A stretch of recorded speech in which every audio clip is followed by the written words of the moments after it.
Yes.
A very beautiful and happy morning, ladies and gentlemen, and I welcome you all to InsurTech Middle East 2018. The one-day international conference focusing on the advancements in the insurance industry, organized by Biztvevents Management. I am Sonia Das, your host for the day. On behalf of the organizing committee and on my personal behalf, it is my privilege to extend a warm welcome to all of you present here. We're glad to inform you that this event is currently watched live worldwide on biztvents.com/live. Please feel free to inform your colleagues, family and well-wishers so that they can also be a part of this intriguing event. This event is supported by Supporting Authority, Dubai Insurance Authority, and even sponsor T&O Maritime. Our media partners include Al Huda CIB Free Zone LLE, True Banking, PrivateBanking.com, CIFA, FA News, DG Silk Road, Focus Economics, InsurTechNews.com, UGB, XPRIMM. Insurance has evolved as a process of safeguarding the interest of people from loss and uncertainty. It may be described as a social device to reduce or eliminate risk of loss to life and property. InsurTech serves as a platform to facilitate idea sharing and facilitating thought-provoking discussions, producing quality research and generating actionable insights among industry leaders gathered from diverse sectors from the insurance industry. The event shall provide an excellent platform for professionals to look at future innovations and understanding the fast-changing insurance industry. To inaugurate the event and declare it open, I would like to invite our chief guest for the day. He is the first ambassador of the Republic of Panama to the United Arab Emirates and Kingdom of Saudi Arabia. Prior to that, he was appointed as Consul General in Dubai in 2014. He is responsible for the political, economic and consular affairs of Panama for most of the MENA region. He is a graduate from the Santa Clara University in California and attended Panama's Diplomatic Academy. I welcome and request His Excellency Eduardo Fonseca Ward to please come to the stage. We welcome you, sir, to InsurTech Middle East 2018. Thank you very much, everyone. I didn't actually know I was speaking today, but BizTV are close friends of Panama, and we're close by. So it's a great honor and a great pleasure to be here. I wish you all a fantastic day. Thank you, BizTV, for having me. Much appreciated. And it's always nice to see again friends. So again, hope you have a fantastic day, a productive day, and wish you all the best. Thank you.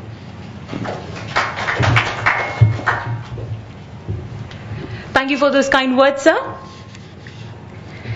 Ladies and gentlemen, the event is now officially open. Before we start the elaborate paper presentation sessions, let me first brief you on the nature of the conference. Scheduled into 4 sessions, we shall have in total 10 paper presentations.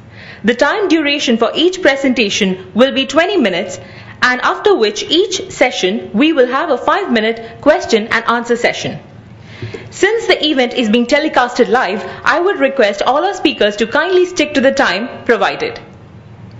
To chair the first 3 sessions of the conference, I request Mr. Aftab Hassan, CEO, Arya Insurance and Secretary General Insurance Business Group, IBG, to please join us on the stage. Aftab Hassan is a professional entrepreneur with resounding stake in energy, offshore, marine, oil and gas, IT and insurance and reinsurance sector. He has approximately 28 years of professional experience serving and leading top management team with leading companies from India and Middle East. He is an elected representative committee member and Secretary General on the Board of Insurance Group, IBG, under the services of Dubai Chamber of Commerce and Industry, while serving on the board of various business groups, social and networking organizations. His articles, write-ups and blogs could be found on WordPress, periodicals, journals. He has 2 bachelor degrees, one in science and another in engineering, a master degree in business management. Aftab engages closely with professionals, entrepreneurs, board members, shareholders and senior corporate management team in the region through workshops, roundtable discussions, interviews, providing guidance on insurance and reinsurance related matters. He frequently speaks at industry forums and conferences and is often quoted in the media, providing opinion and analysis on his related technology trends and strategies in global and emerging markets. He has been speaking at various international and regional conferences, summits and seminars on various topics from his associated industry. He was recently conferred on 24th October 2018 as Insurance Personality of the Year at 4th edition of UAE India Economic Forum organized by Bloomberg, Middle East and Economic Times. Aftab is on the board of below listed companies in respective capacities. Risk Exchange DIFC Limited, Dubai UAE as Chairman. Risk Exchange International Holdings Pte Limited, Singapore as Chairman, Arya Insurance Brokerage Company LLC Dubai UAE as CEO, Maritime Management DMCCO MMC Dubai UAE Chairman, MMC Global India Private Limited Mumbai India Chairman, A2R Solutions Dubai UAE Chairman. So I welcome you to InsurTech and request you to kindly take over the dais and proceed with this session.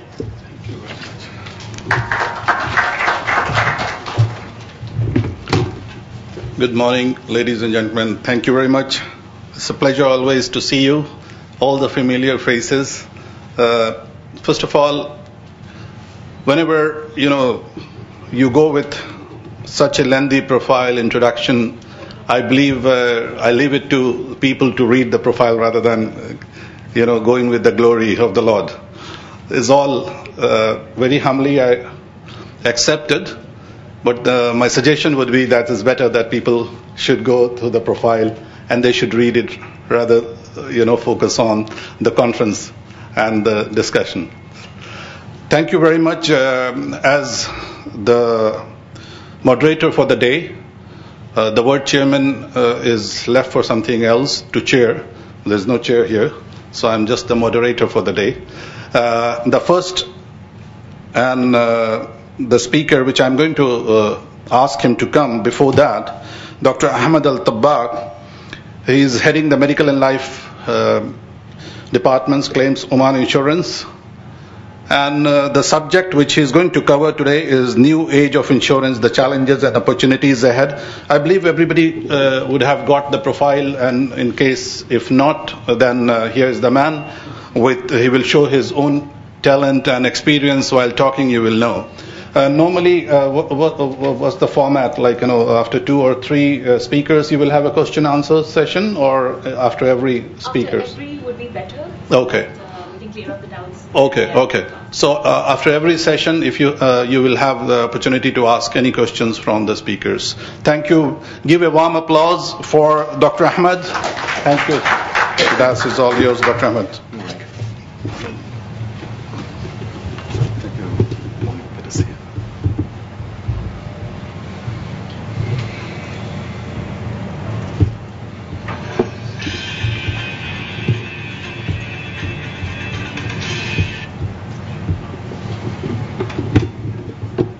Okay, so can you use this one? Which one next? This one? Yes.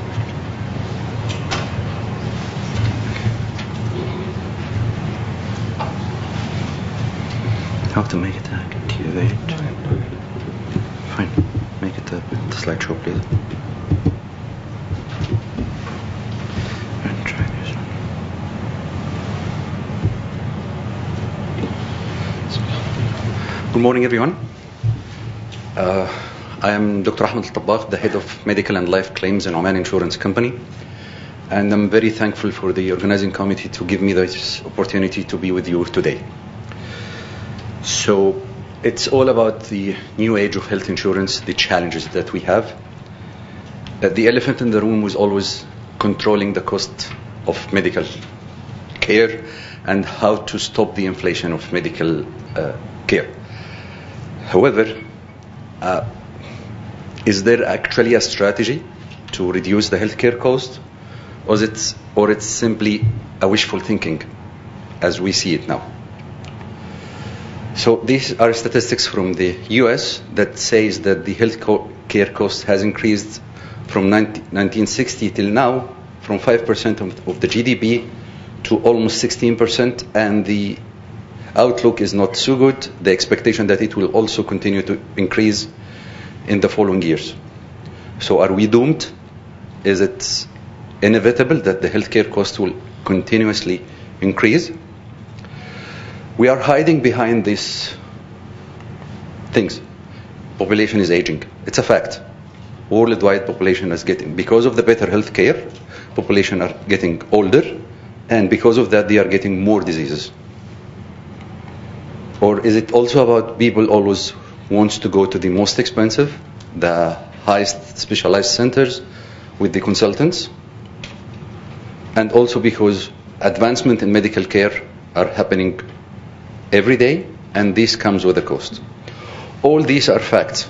But are they the reality in the market that we are operating? Let me explore with you some of the realities that I know. So this is my company data. In 2017, it shows that most of the population that are covered with insurance are actually not old age. And I had similar data for 2016 and the same numbers for 2018. We didn't finish the year, but it says that because of the nature of the community we are living in, it's floating population. So we will always have inflow of younger population, and the older people for the expats, most probably they will leave. So in fact, yes, population worldwide are growing or growing older. However, in Dubai, they are not. Okay, we are getting sicker. We are getting chronic diseases. This is, I'm sorry for the small font, I'll read it to you. This is the cost expenditure per disease.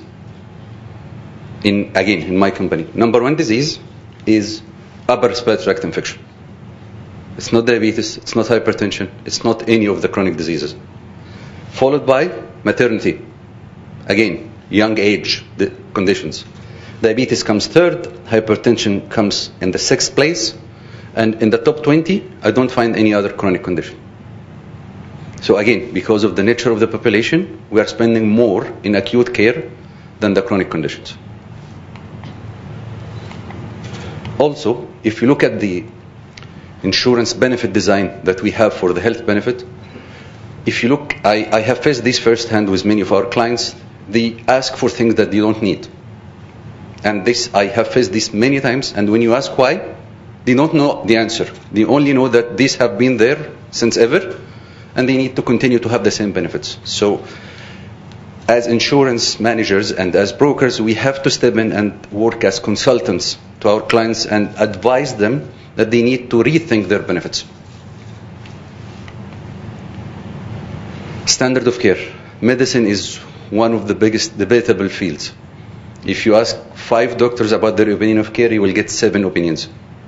So at the end of the day, we don't have a standard of care that is universally agreed among all of us, so I cannot judge the quality of care of doctors and all healthcare professionals for that matter. Providers consolidation. I'm not against provider consolidation, but having more of the same thing is not actually better for the healthcare. So this adds to the provider's negotiation power, but does it really add to the care? I don't know. I will not comment here. Defensive medicine, of course, because I'm worried that I might miss a diagnosis. So I go and investigate 50 different diseases to make sure that I don't miss any of them. Payment model, I think we need to think of a risk-sharing model with the providers. Providers, mostly, they are risk-free when it comes to the care. It's fee for service, whatever. So this is an incentive for them to provide more services, not the optimum level of service. I will not speak about wasteful spending, but because of this, I have an audit team that do retrospective analysis, and the providers are building their, again, counter-audit team. So we're actually spending more to compensate for the things that we're doing. If we stop doing the thing that we are doing now, we might reduce the cost. So this is actually, in my opinion, the actual reasons of the increasing of the healthcare cost. Is there a solution? I'm not offering a solution. This is just my opinion. I don't know if this is the right opinion or the right solution or not. But ideally, we are playing an infinite game. Infinite game is a game that doesn't end. It only ends when the players don't have the resources or the will to continue. There is no winner and loser. Infinite game, everybody should be a winner. And the best winner should be the patient. But we are playing the infinite game with finite mindset. So we are looking for a revenue per single transaction. We are looking for the quarterly result as an insurance company. My loss ratio, the profit by the end of the year. We are not looking at the actual end value for the patient. And I have seen this again firsthand because of my position. The financial success for all contributing to the healthcare, insurance and providers alike, does not necessarily equal the patient success. In my view, you cannot be everything to everyone, whatever your pocket size. So you cannot be a primary care facility and also a secondary care facility and tertiary care facility and cater for the top notch and also cater for the blue collars. You cannot be everything. You have to choose your strategy and you have to be specialized. What I call it's the virtuous circle of value. So it's not a vicious circle, it's actually a virtuous circle. So if you focus on increasing the volume of patients in a specialty, you will get all these benefits. So you will learn more about the diseases you treat. You will have better facilities. You don't need to have a lot of overhead. You will have better outcomes. You will have better IT knowledge.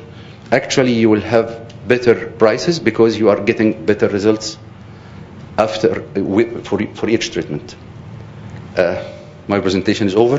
I'm not sure if everybody will do that, but more volume in specialized centers will add value to everyone.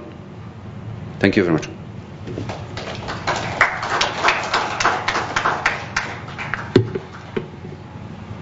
Okay. Anybody have a question? Yes, please. Mike's right there. So you talked about defensive medical. Mm-hmm. Are you talking from the medical malpractice point of view? You talked about defensive medical. Yeah. Are you talking about from the insurance point of view, from the med-mal legal liability point of view, or I didn't follow? No, it's not that. It's also I'm treating a patient. I am worried that I might miss a diagnosis and the patient will be hurt. So I go wide. I try to investigate all possible conditions to make sure that I will not miss a diagnosis. It's not about the malpractice. It's about making sure that I don't miss any diagnosis. So they don't follow the guidelines. They just go tick all the boxes in the investigation list to make sure they will miss nothing. So it's not defensive from the legal point of view. So the shopping list given by the doctor is too huge, which may not necessarily be required for that particular treatment. Exactly. And so there has to be a guideline from DHA to all the hospitals, and I think the insurance company should be lobbying around the insurance authority to direct this to respective departments to make sure that the facility is not misutilized or mismanaged. Right. I agree with you that there should be a consensus between insurance companies, healthcare providers, and the insurance authorities to make sure that we have a standard guideline that everybody will follow. Thank you. Thank you very much.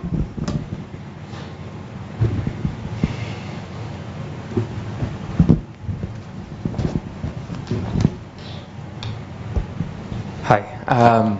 So how do you see advancements in modern technology helping control costs of medical claims?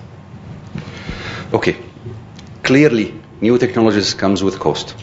So I'm not claiming that new technology will reduce the cost, but it's the utilization of technology that will reduce the cost. Looking at the size of our population in the country and the number of providers, there is imbalance between supply and demand. We have oversupply of all healthcare providers, and no one of them is actually fully utilized. So having the technology without being fully utilized definitely will add cost. But having the technology, we're focusing on an area that you will be fully utilized as a provider, this will eventually reduce the cost. This is my point of view. Technology will always come, new advancement will come. However, without being utilized to the right level, this will only add cost, not reduce cost. Did I answer your question? Yeah. Are there any kind of technologies in particular that you think the utility of which would help control such costs? For example, like an ecosystem created on a blockchain distributed ledger, and being able to control different kind of claims? Okay, I agree with you. One of the technologies that is underutilized is the medical record technology. The treatment technologies are there and they are being added every day, but using technology in maintaining the records of the patients and having unified records across the country is not yet utilized. And this will eventually reduce the cost without a question. Okay. Thank you.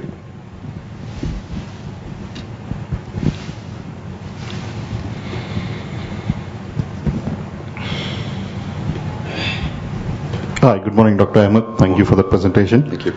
In my last job, I had a Dutch friend, and whilst we were talking, he mentioned to me that in his country, if they were covered, obviously the insurance level is much higher from the government itself, but the concept was that if he regularly went for his dental checkup every 6 months, then if he developed any problem, he would be covered. But if he missed his regular checkups, then he would not be covered. And I've seen such similar incentives in other places where the assured or the insured party is given any benefit in case he's proactively maintaining his health. In the UAE, I haven't seen any offer, at least to my knowledge, I've not seen any offer where supposing somebody is maintaining his gym membership or doing yoga or doing anything, the insurer doesn't give him any benefit. Everybody is just in one bracket. That's your age and that's your premium. So is it not something that the insurers will want to look into and provide some incentive to people who are actually proactively managing their own health? Okay, it's a tricky question. So the nature of the insurance buying patterns here is quite different from many of the other mature countries in the insurance field. So every year I have to approach my existing clients as if they are new clients. So I have to recode for them, and I have to go through competition with other players in the market, and price will be the variable. Actually, some of the bigger corporates are putting tenders for insurance. I'm not against this, but eventually, if I cannot guarantee that you will stay with me more than 1 year, I will have no chance to encourage you to go for the preventive services. I would like to do that, but all my contracts are signed only for 1 year, and I'm not sure if they are renewed or not. So I will focus on managing the claims. However, in Oman Insurance, we have our very well-known Live Fit program. It's one of the comprehensive wellness programs in the country, and it does all what are you talking about, and we are offering it for free for all our customers. So they go through checkups, they can go to all the gyms, yoga. Actually, we cover weight loss programs and smoking cessation programs on reimbursement basis paid by Oman Insurance.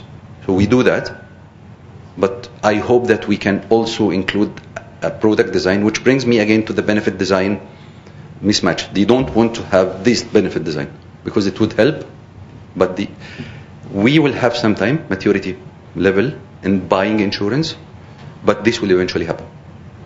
Thank you. I think you answered it very well. I was not aware of the 1 year factor, and of course, if you're looking at the patient's history, if you're only looking for 1 year, it makes a huge difference in your approach. Thank you. Thank you very much.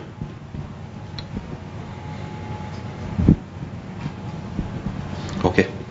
Thank you.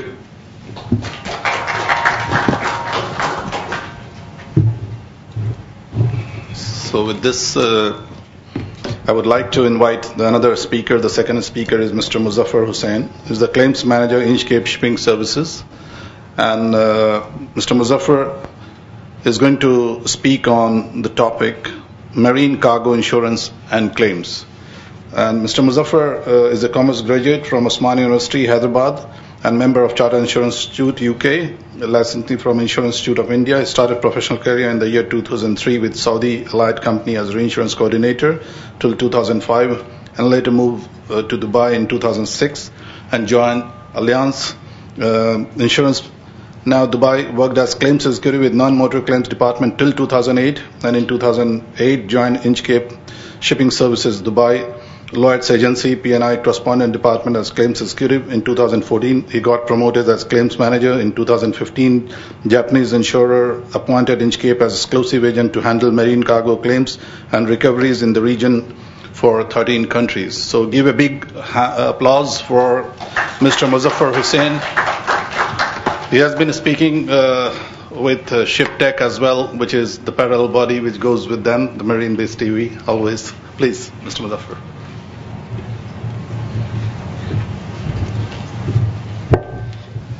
Good morning, everybody. It's always a pleasure to see familiar faces.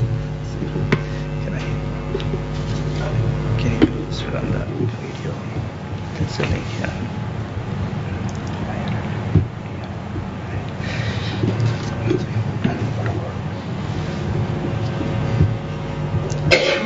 before I start my presentation, I'd like to just play a video of our company, what we does at Inchcape, and from where we started and where we are now, and where Inchcape is heading.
Yeah, sure. Let's check the monitor.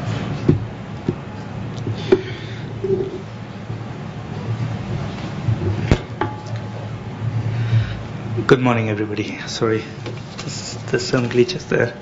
Okay. My topic for the day is marine cargo insurance and claims.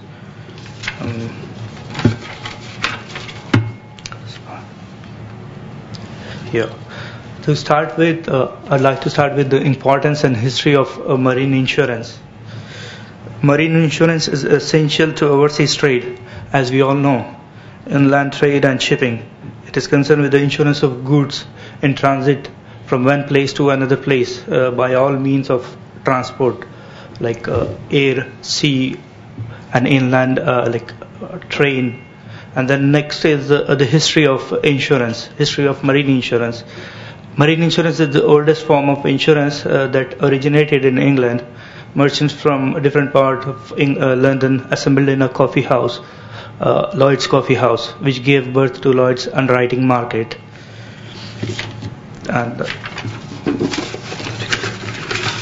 then let me move to international marine insurance market. Yeah, international marine insurance market. As we all know, it is generally accepted that of all commercial activities, marine insurance is the most international.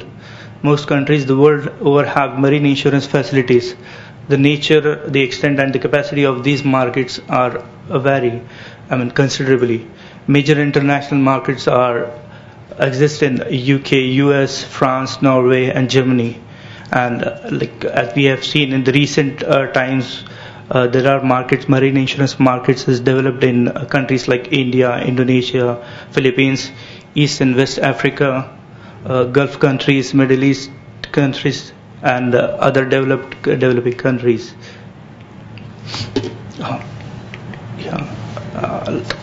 I'll talk about the fundamental principles of marine insurance without going into much details on claims, because I can see there's another presentation coming up on marine insurance claims.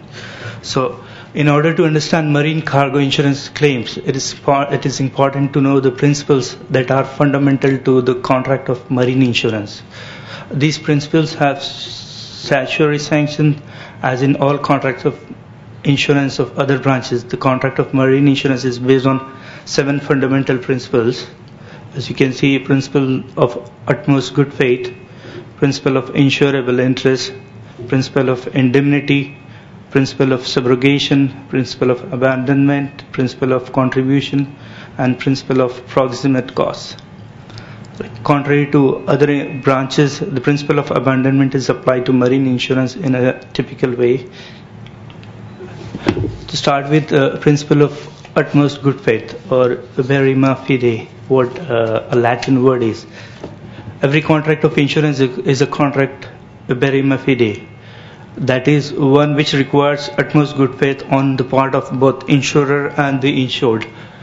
Like any circumstances which is within the knowledge of the person insuring and is likely influence the insurer is deciding whether the underwriter accept or refuse the risk, the premium terms and conditions of the insurance, material facts that needs to be disclosed, before the contract is concluded. Like for example, the packing material which are going to be used, or the machinery is a new or used machinery, sort of things needs to be disclosed to the insurers, and it must be communicated. Material facts needs to be properly communicated with the prospective insurers.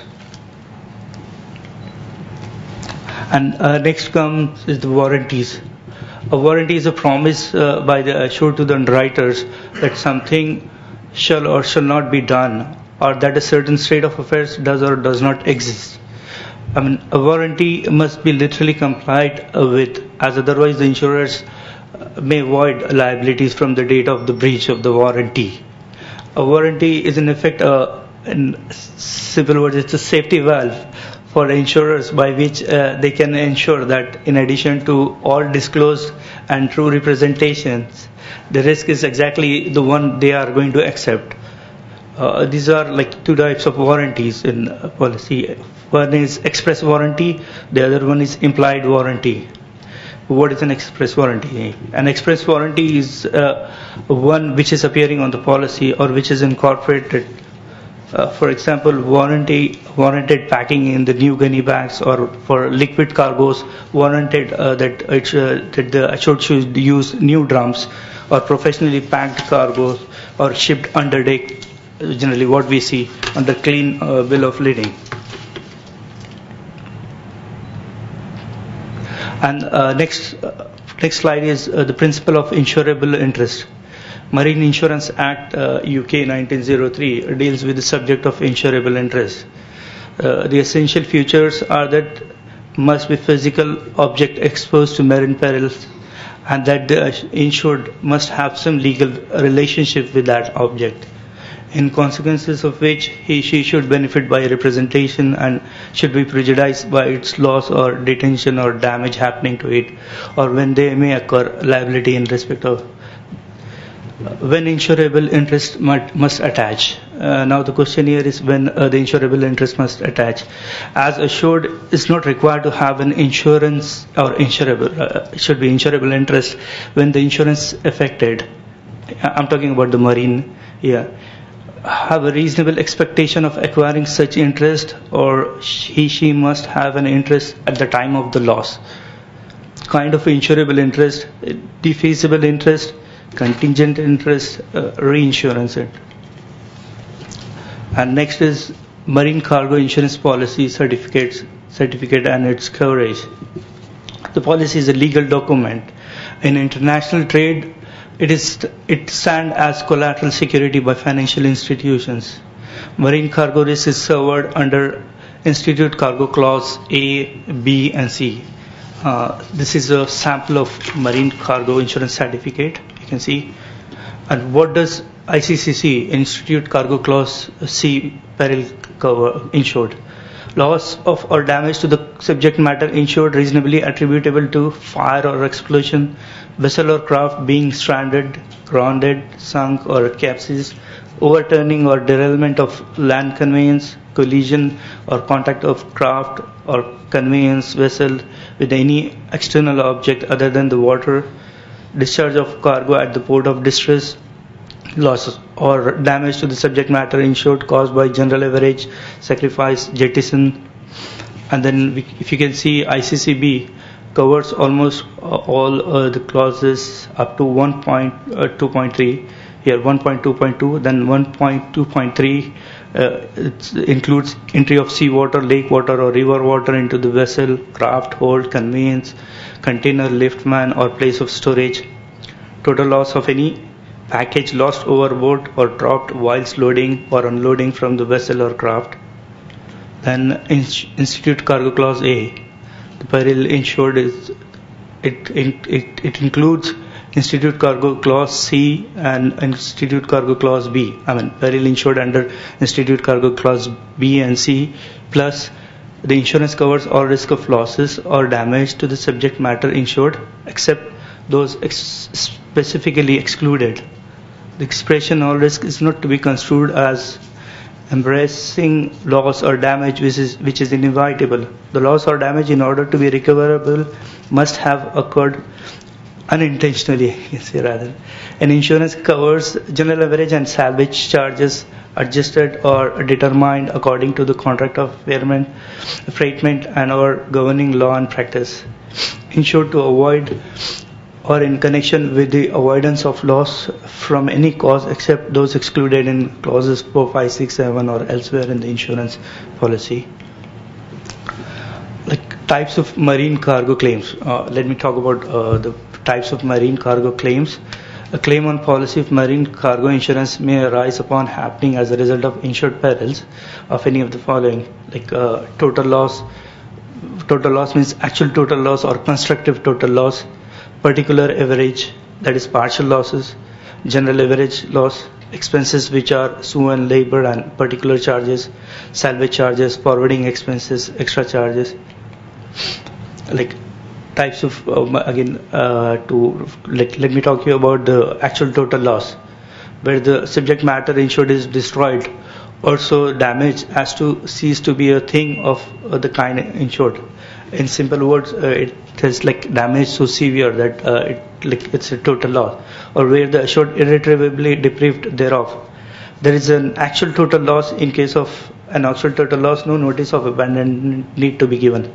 Like you can see the picture of the cargo. This was a shipment of automobiles, which was total loss. This was discharged in Dammam. And the next is constructive total loss. What is constructive total loss? Subject to any express provision in the policy, there is a constructive total loss where the subject matter insured is reasonably abandoned on account of its total loss appearing to be unavoidable, or because it could not be preserved from actual total loss without expenditure which would exceed its value when the expenditure has been incurred. You may see the photographs of machinery there. It's a injection molding machine which was discharged again in one of the port in Saudi Arabia, and this machine was damaged, and the repair cost of this machine was like exceeding the actual cost of the machine. So it has to be considered, or the receivers abandoned this machine, and the insurers accepted this as a constructive total loss. And then a particular average loss, or the partial losses. Subject matter insured caused by a peril insured against and which is not a general average loss. Expenses incurred by or on behalf of the insured for the safety or preservation of the subject matter insured other than the general average and salvage charges. Partial losses of goods, merchandise, etc. Where there is a partial loss of goods, merchandise or other movable, the measure of indemnity is subject to express provision in the policy as follows. Where part of the goods, merchandise or other movable insured by a valued policy is a total loss, the measure of indemnity in such proportion of the sum fixed by the policy. This was a shipment of offshore pipes or casings and all, and part of the cargo was damaged in Oman. So the insurers, obviously, they've settled or they compensated the insured based on the loss as per the terms agreed. This was a this was my presentation for the day. And thank you very much. Any question?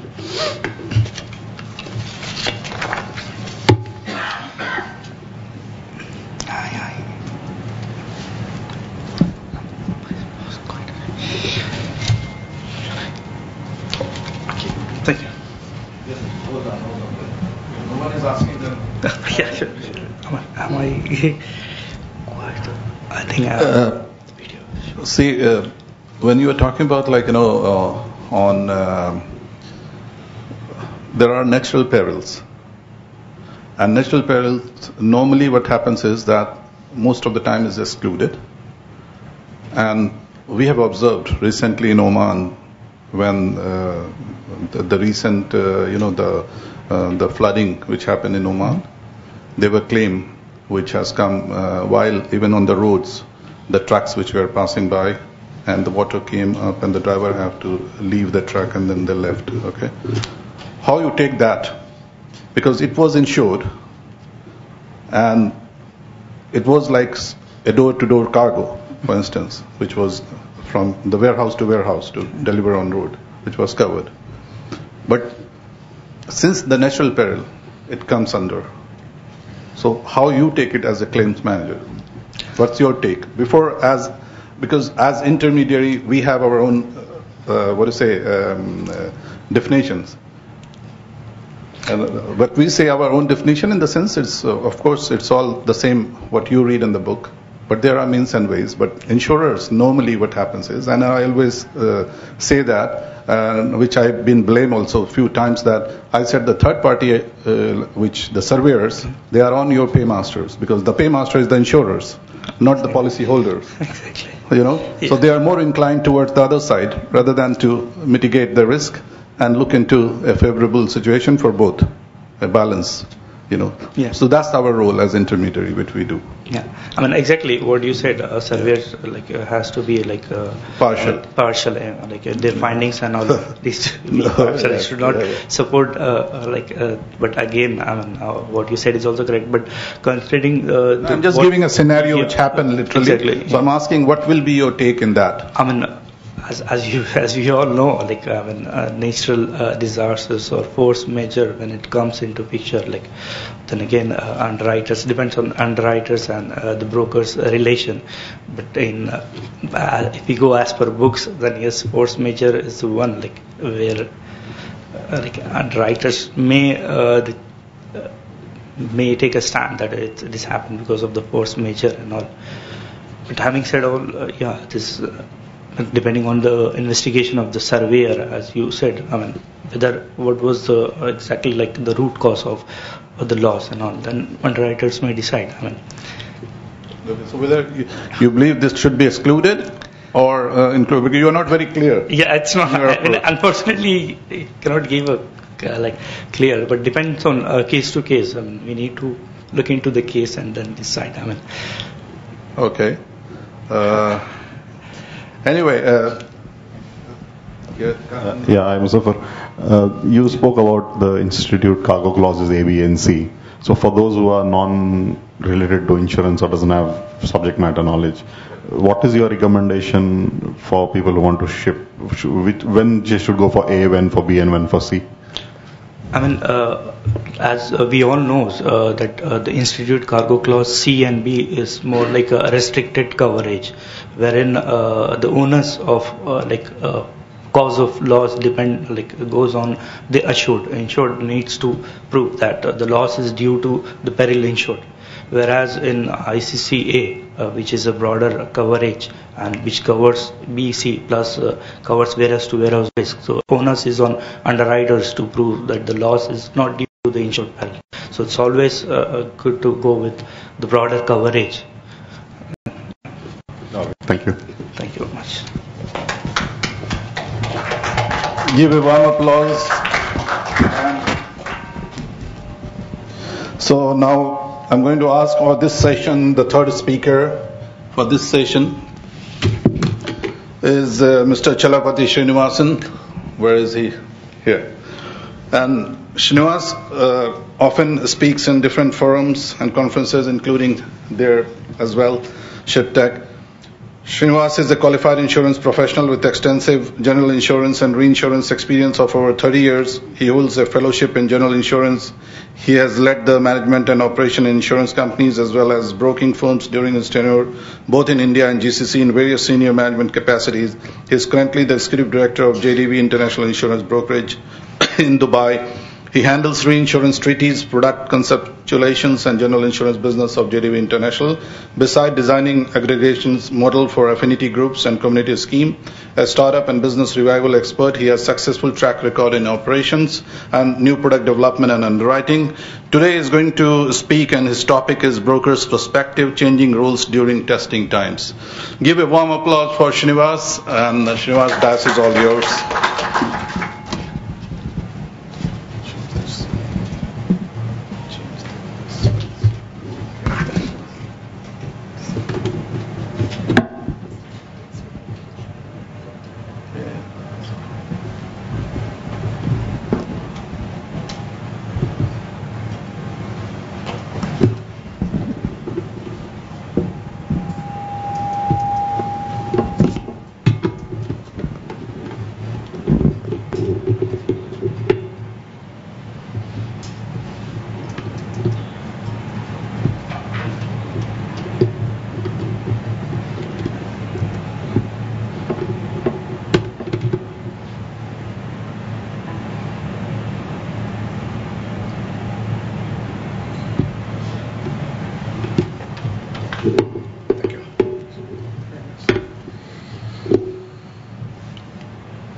Good morning, ladies and gentlemen.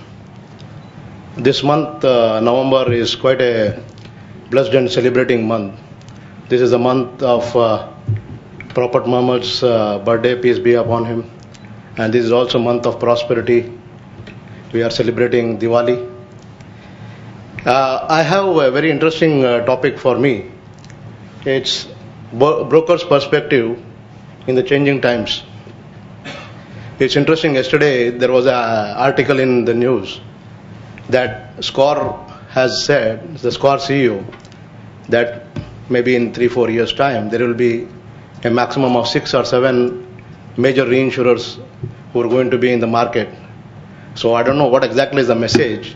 Either it is going to be a merger of so many smaller reinsurers because there is a recent turmoil with Trustry, or is that the smaller reinsurers will just move out of the market.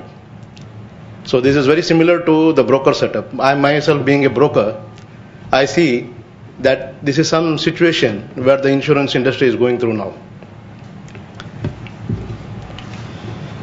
We are basically an industry where the trust of the people is the maximum required. But if you see the presentation, our trust factor is very low as compared to the other services which are there in the market. People are more stronger having a trust towards supermarkets and banks as compared to insurance industry. Maybe the way we conduct our business is more towards sale rather than to educate and give a knowledge-based cover. The current scenario in this market is now that if you see the number of companies which have been licensed during this last 2 years in the broking setup, especially in the UAE, we have almost reached a number of 170. For a small country like UAE, 170 brokers is huge. Middle East also is going through a major phase. And we see that there are so many new legislations which are coming up, and all are getting into one sector which is going to be concentrated now, that is medical. I think Oman Insurance just made a presentation about claims. We are no more a preventive medical provider. We are more of a curative type. We just handle treatments. So this is not a good trend. I think there was one good interesting question. Like if you prevent medical illness and ailments and chronic diseases, maybe the cost of handling claims in future will be less. But I think we are moving towards a different different direction now. If you see, the current market is all about buyers' advantage. The rates are going down by day. Maybe there is a slow in the market, there is a little bit of sluggishness in the economy, and the buyers are having the full advantage of it. Rather than the broker being a part of education, we are into aggressive selling because there is no new much business coming up in the market. Along with the pricing, the client is also having an advantage of having broader coverage. The terms and conditions are being expanded to extreme. There is a situation where you see that you don't see much of claims being rejected these days. Almost every claim is paid. The coverage has been broadened so much. If you have a comparison with what our neighbors have, like Oman or Saudi or Bahrain, Qatar, the number of brokers in this market are the highest.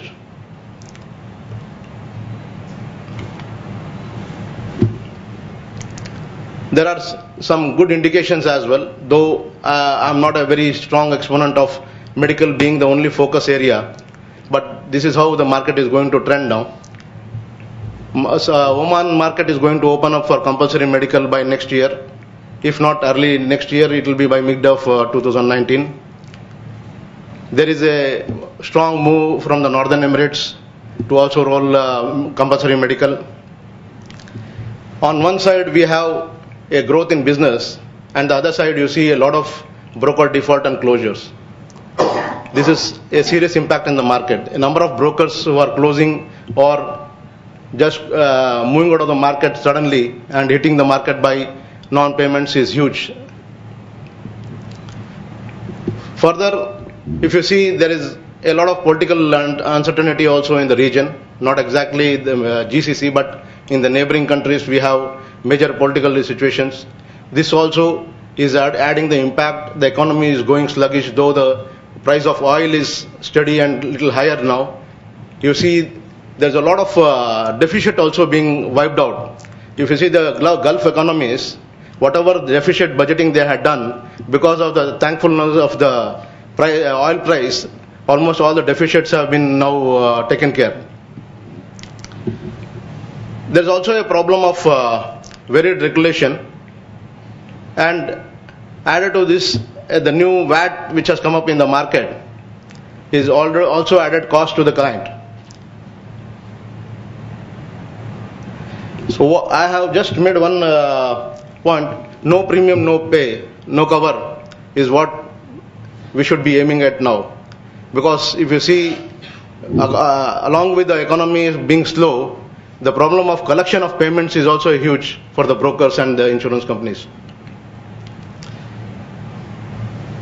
The changing times and what has changed for the brokers is that three items have really been very, very strong in at least impacting the direct insurance brokers.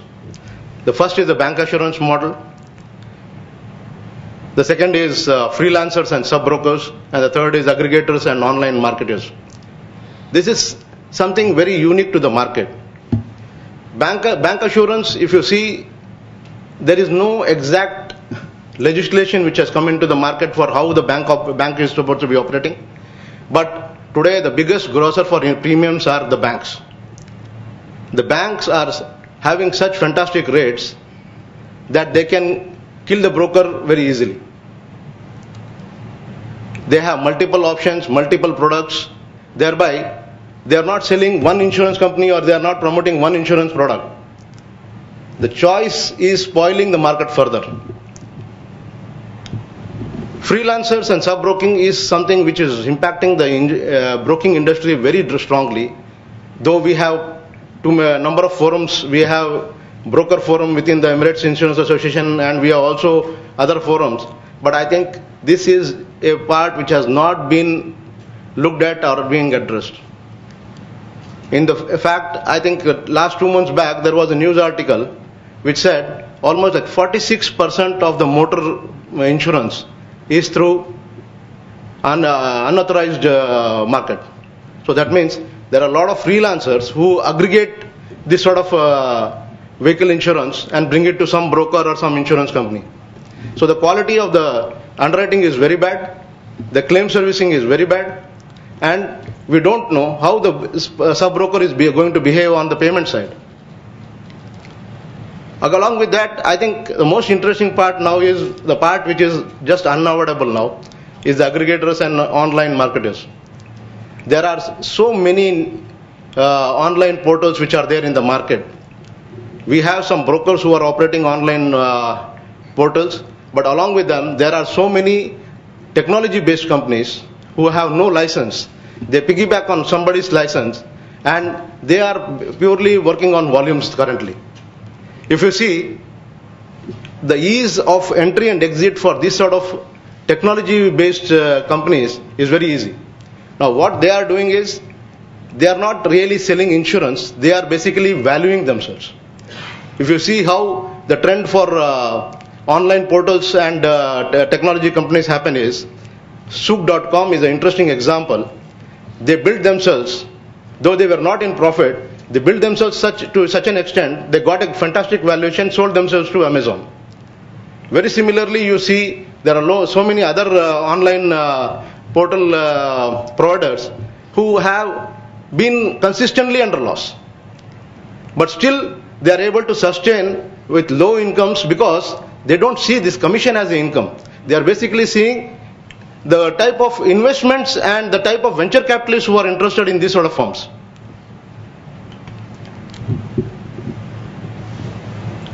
The changing role of broker is something very unique. I think half of the brokers are really not tech savvy.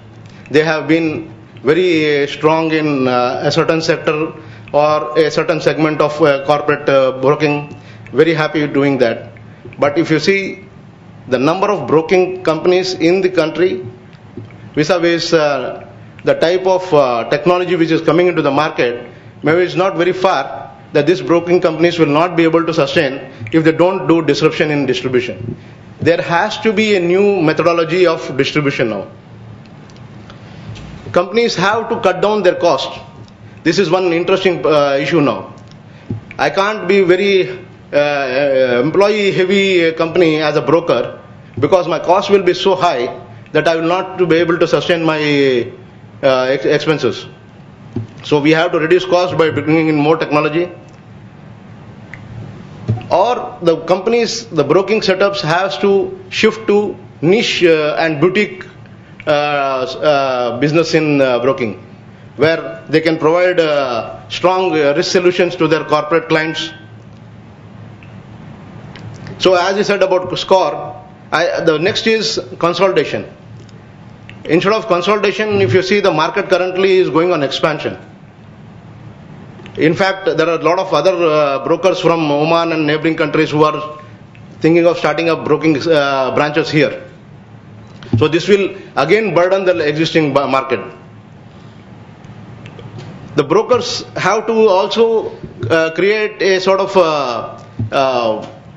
knowledge base to bring awareness to clients for new risks like cyber, drone, or political risk, which can expand the premium markets. If you see currently, the premium remains the same. In fact, the premium reduces by every renewal. We have come to a situation like that. Instead of that, if we are able to cross-sell, if we are able to educate our clients, if we are able to show a strong risk management solution, maybe we will be able to increase our premium incomes.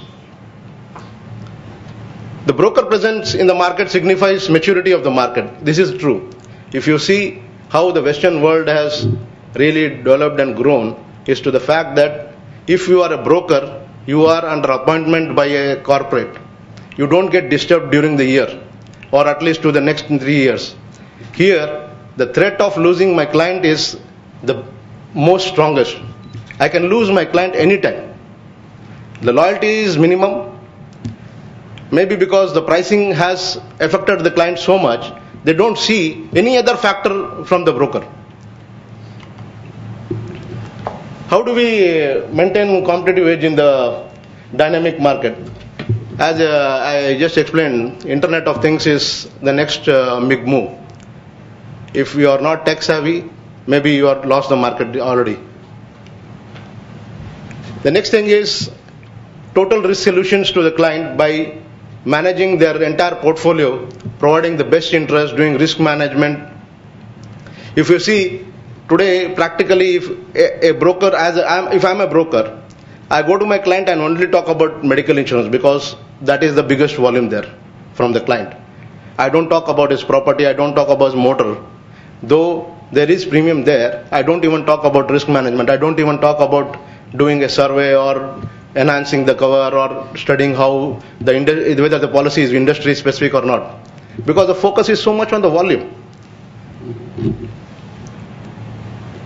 Technology has to be improved, like we have to bring in smartphones to handle customer service, claim documentation. As a broker, I think there are some 6 or 7 brokers now currently who are already into the aggregator models. This is good. If a broker gets into the market, at least he can impart a knowledge base to the insurance company back. So product innovation and design is now the next important thing.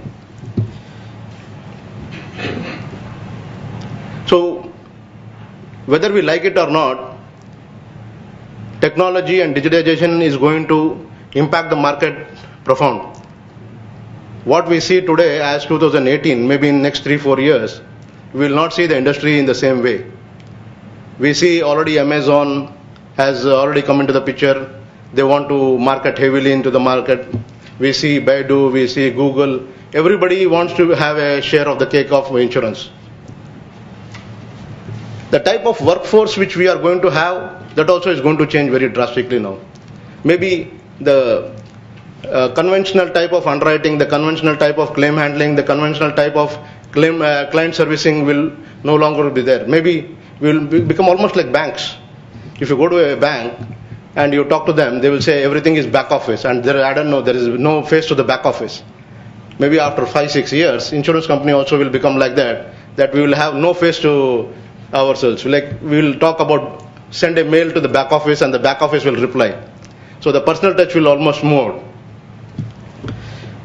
There's a very interesting adage, like whether you like it or not, the genie of the digitalization and online system is almost there. You have opened the bottle and the genie is out. So there is no way we can put the genie back in. So the only way is to sustain the genie and control the genie and move forward.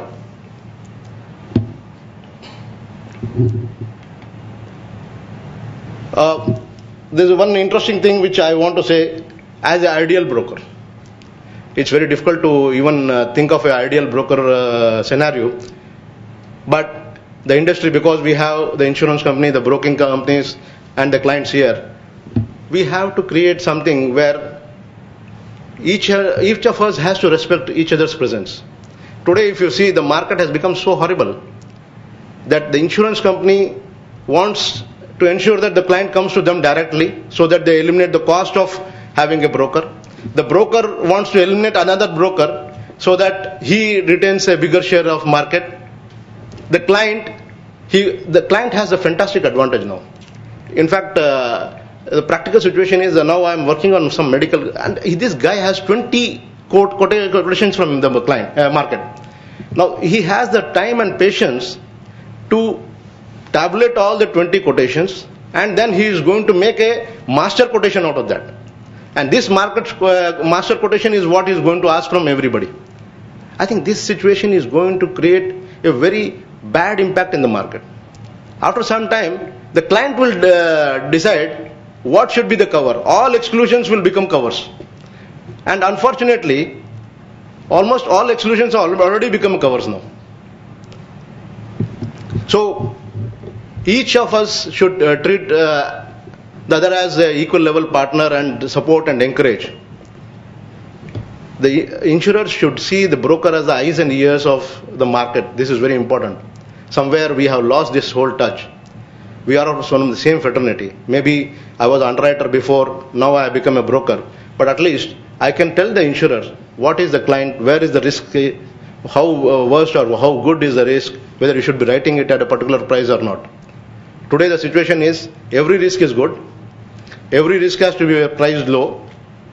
So you can imagine what sort of a pool we are creating. This was supposed to be a pool.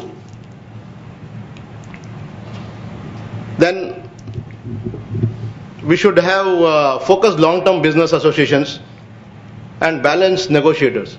I think somewhere we just lost on being a balanced broker or a balanced insurer. We have just not taken each other into confidence.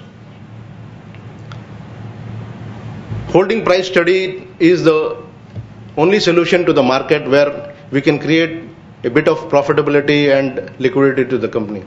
I think there's an issue also about a lot of ILS coming into the market. So the reinsurer also are not strongly seeing as the premium as the only source of sustaining claims. Because there's so much of liquidity in the market, the funds are easily available. So instead of that, if we have to create a sustainable market, we have to create our own pool. We have to bring in liquidity. We have to bring in profitability so that the industry survives for long. This is my presentation, and I just wanted to conclude with what we are as JDV. We are a direct and reinsurance broking. We have our offices both in Abu Dhabi and Dubai. We do treaties, we do facultative, we do a lot of aggregating models. We are very strong in financial line and credit insurance. We do quite a bit of corporate programming and large high net worth individual programs. We have been in the market for the last 16 years. We started in 2002, and we are a very tech savvy company. We are a very compact broking, but very strong with our corporate clients. So I can only say, if we have to survive and prosper, like we have to work together. Thank you so much.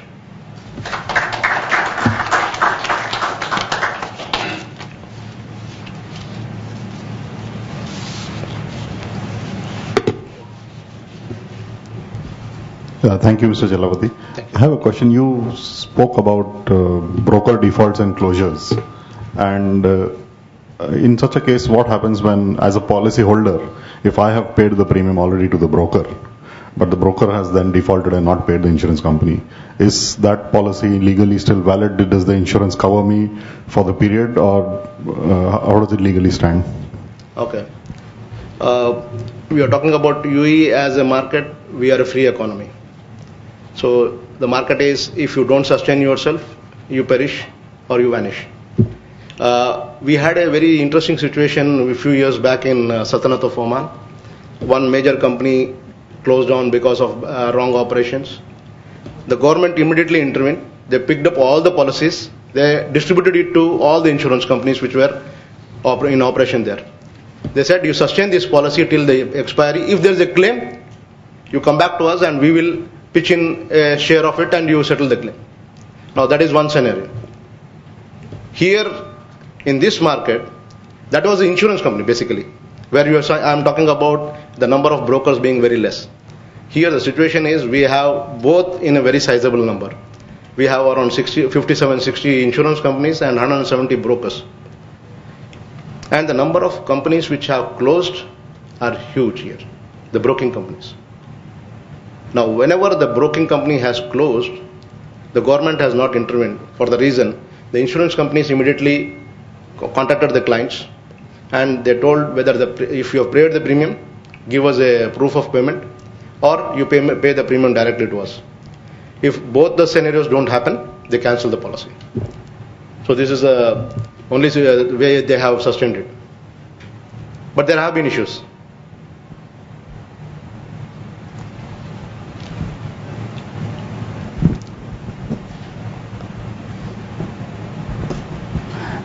You made reference about credit insurance, political risk, etc.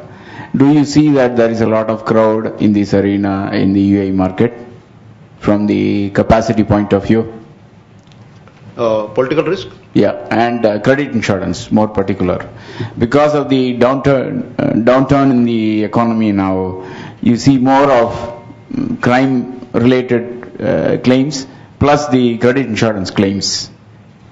Yeah, this is very interesting. In fact, to be frank, very recently there is a new credit insurance company which has been launched with in collaboration with the government of Abu Dhabi. It is Etihad Credit Insurance. I don't know exactly the full name. They are just recently launched, and they are coming into the market to grab the biggest piece of business now. So there is a market. There is an economic downturn. There is no doubt about it.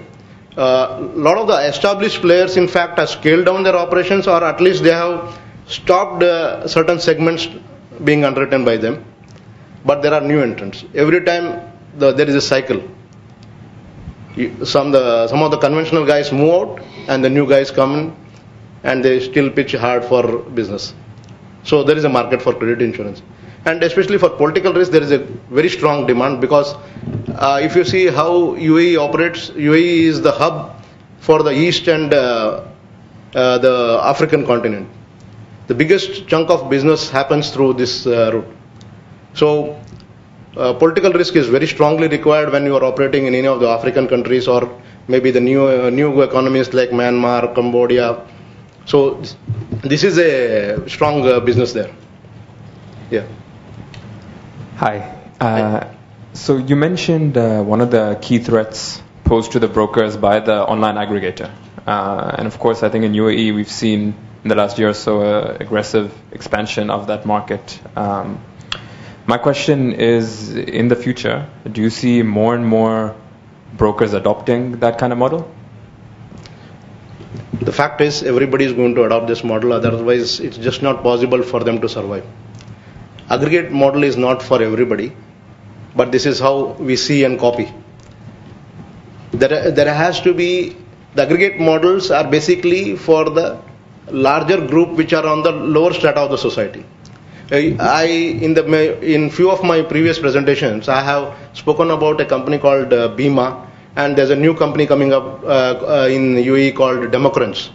Now these are the companies which are really addressing the problems of the lower strata of the society, bringing in very low cost products so that the base of insurance expands. Now this is a human activity, like definitely it does something good for the society. You have small insurance cover for life, personal accident, motor, medical, and all those things. But the aggregators which we see here, they're doing the same business what we were already doing. The motor insurance is already being conducted by us.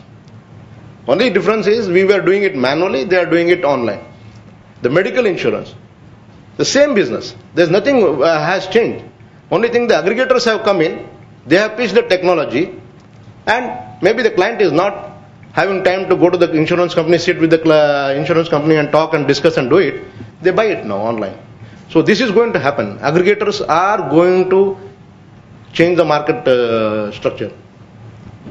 One other question I had as well, slightly unrelated. You mentioned as well on the ideal insurer, the ideal brokerage adopting IoT technology. So IoT, of course, it covers a whole range of different things. What specific subset of IoT were you referring to over there, at least in the short term? In the short term, I think the short-term players are all purely about picking up the maximum data possible. I think that this is the negative effect of IoT. If you see the online providers who have come into the market, their strategy is to create a huge database for themselves, so that in the next 2-3 years, I'm going to just sell the data to the insurance company and make more money out of it. This is one side of IoT. The second is, definitely the client is going to benefit. The first presentation which we had on medical claims, IoT is going to make a big difference here. If you have a very strong client servicing based web portal or smartphone app, this can create a lot of convenience to the clients. It will also guide them not to use a service unless it is really necessary. It will also prompt you from going to gym or using the different type of fitness programs what the insurance companies are offering. This is going to create awareness. Definitely is going to give a good impact in the future. Thank you. Thank you.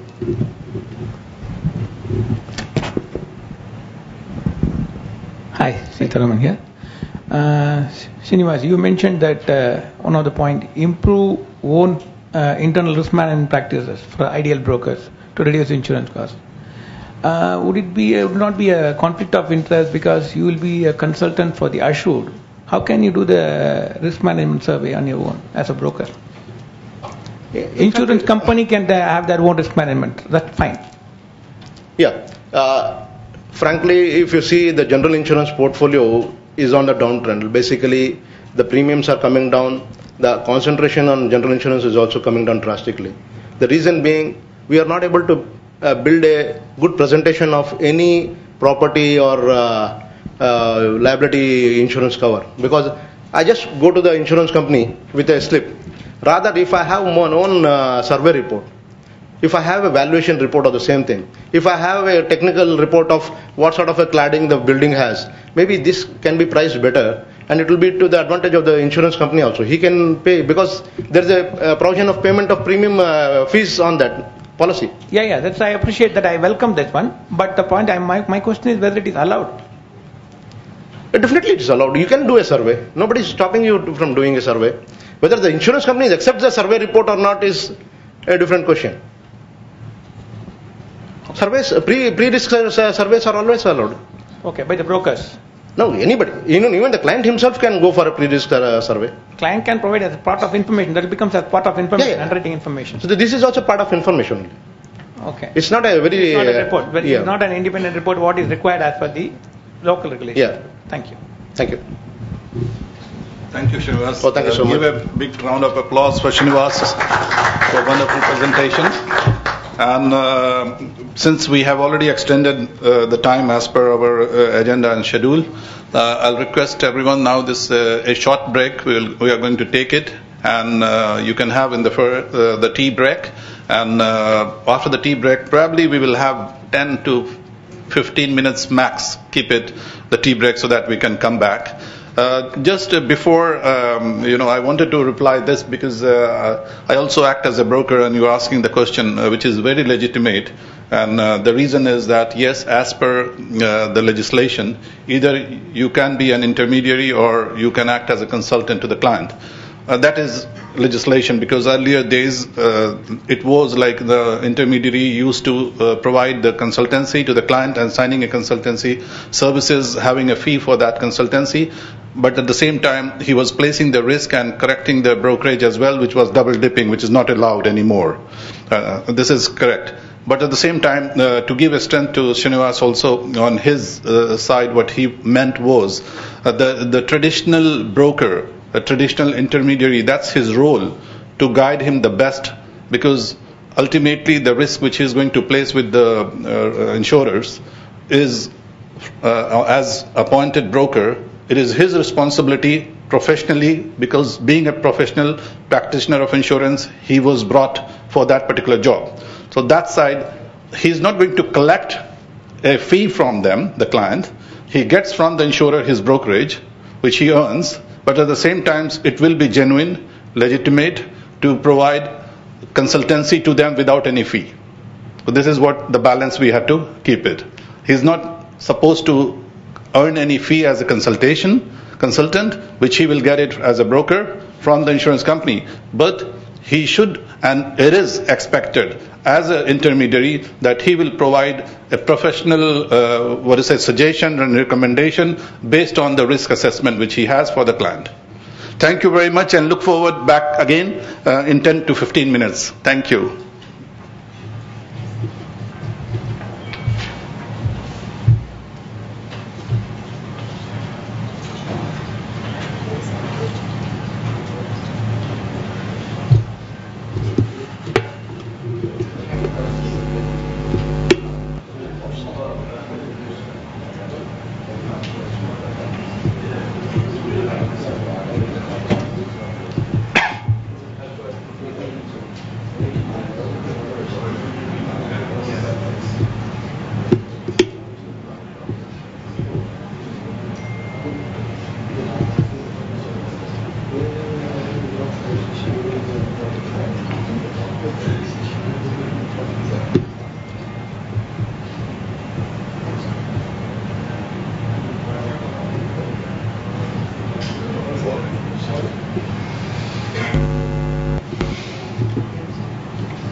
Yes, I did.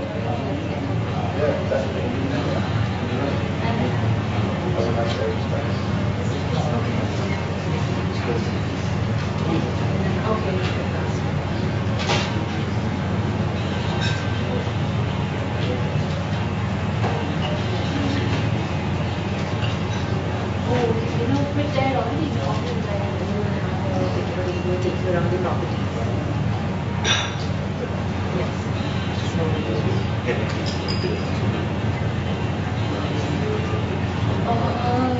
I think probably 23rd to the 24th. I sent it to you actually. And the way. Oh, no. It was sent from ibc@interview.co.in. Yeah? Alright, thank you. Welcome back. Good to see you all again.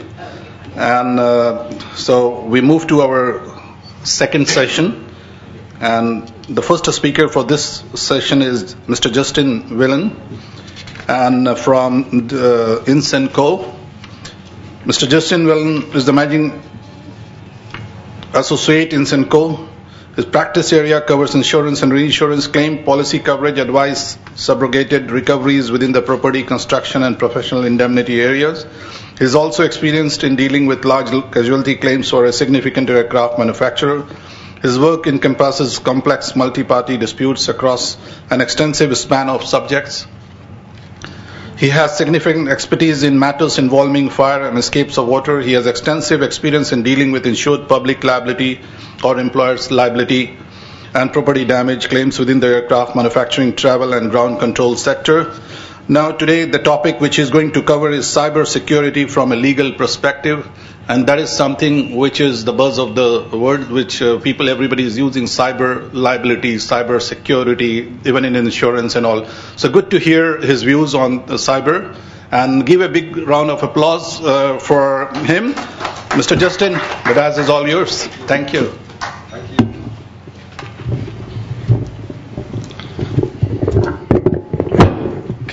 Can you hear me at the back? Is that amplified?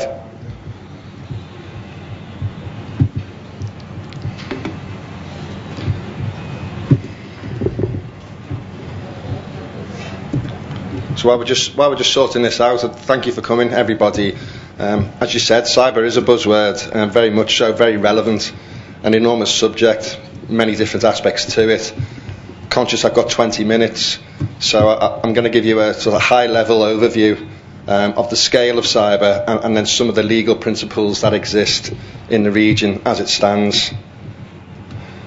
Once we find the slides, might have a slight cyber problem going on here at the moment.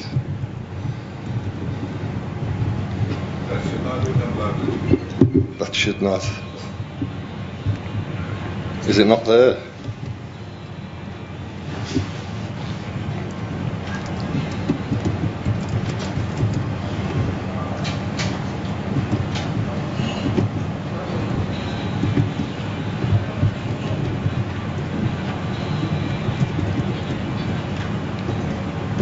I'll start talking while he's looking for it.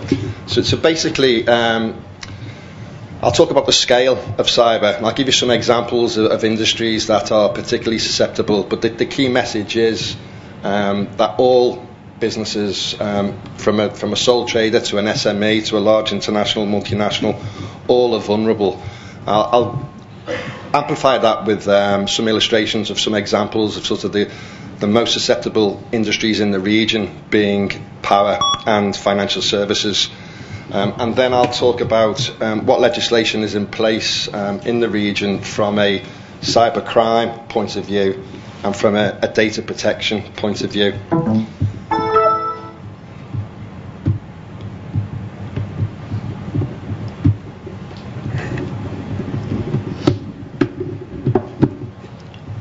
Okay. Okay. Thank you. Okay.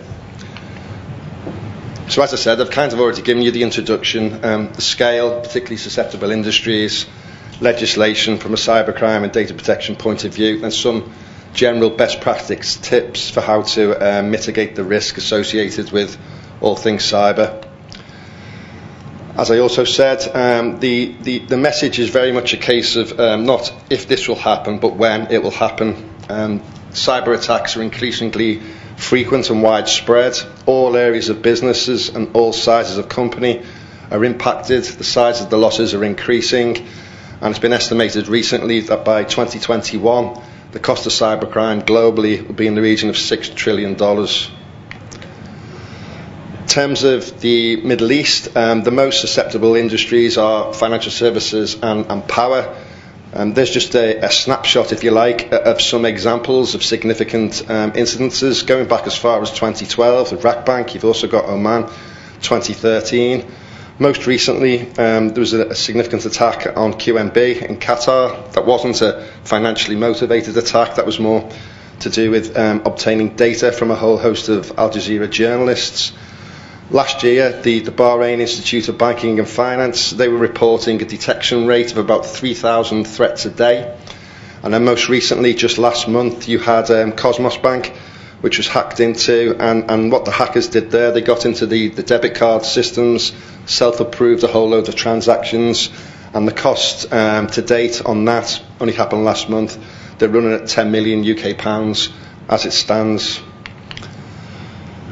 Banks are the most vulnerable. In the region, banks and power plants, but that's not to say that if you're not a bank and you're not a power plant, you're not vulnerable, but most activities are centred on financial institutions and power here.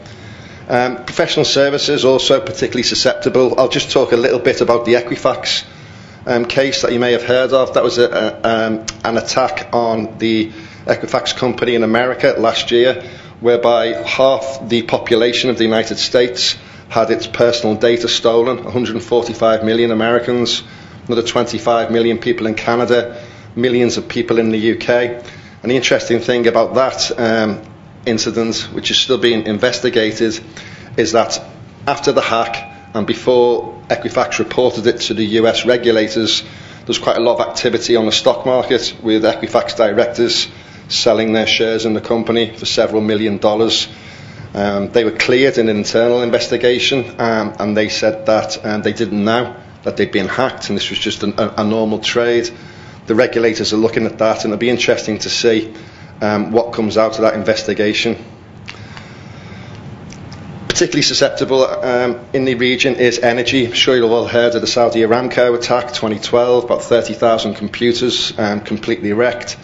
What hasn't been as widely reported is the attack on an oil rig 2014 just off the coast of East Africa. This was really interesting because the ballast system of the rig was computer controlled, and the hackers managed to hack into that, get control of the computer that operated the ballast, and they actually tilted the rig whilst they held the company to ransom, and resulted in about, I think it was 21 days out of operation. So you got 21 days business interruption before it was righted and whatever was paid in the ransomware. As well as power and finance, a particularly susceptible industry is marine. This is quite a useful slide because it gives you the whole cast of actors who were involved in perpetrating these incidences. So 2011, 2013, you've got organised crime. That was when the mafia hacked the port of Antwerp. They managed to get into all the container-based records and bring in containers full of drugs and guns and money from South America, where their drivers were then waiting to take the containers away. They did this for 2 years undetected. Once it did come to light, they deleted all the records. Nobody's ever been apprehended. You've got the military involved in this, Chinese military hacking US ships, North Korea hacking South Korea. And if you're in China or Russia, I'm sure you'd be saying the UK and the US is doing this as well, and you'd be saying that quite reasonably. You've also got competitors. So last year, the Danish cybersecurity firm CyberKeel, they were asked to investigate an incident on a medium-sized shipping company whose emails have been hacked, and they concluded that it was probably by a competitor who was trying to get hold of confidential information, confidential research, development, financial information. So you've got a whole host of people involved in this, from kids in their bedrooms right up to national states and everything in between. Aviation, quickly fly through a few examples on this. Another particularly susceptible industry. If you think about the role that this plays in the world and how catastrophic an attack would be on, say, an air traffic control tower. Picture of that bloke in 2013. He was a security researcher, name of Hugo Tissot, and a major aircraft manufacturer instructed him to see if he could hack into the cockpit of an aircraft in flight from the ground. He was able to. He was able to gain control of the cockpit remotely from the ground. The manufacturer said that this was only possible because it was done in test case scenarios, in particular environments, in particular circumstances. But this was already 5 years ago. Now hackers are getting ever more sophisticated, and if it was able to be done, notwithstanding it was in a test case scenario, it begs the real question as to how possible it is to do in reality. Most recently, the other end of the scale, you might have heard about this, I think this was last week, Cathay Pacific were hacked. 9.4 million individuals had their data compromised, and as it stands, there's a class action underway that's just getting off the ground now. A particular firm of lawyers in the UK with offices in Hong Kong have set a website up for people who've been hacked. Last time I looked, I think they were up to about 300 people. It's only been up a week or so ago, so no doubt there'll be significant litigation against Cathay Pacific arising out of that breach. And then the final industry I'll just talk quickly about is in transport, and the reason I talk about this is in particular from a regulatory point of view, and the example of Uber.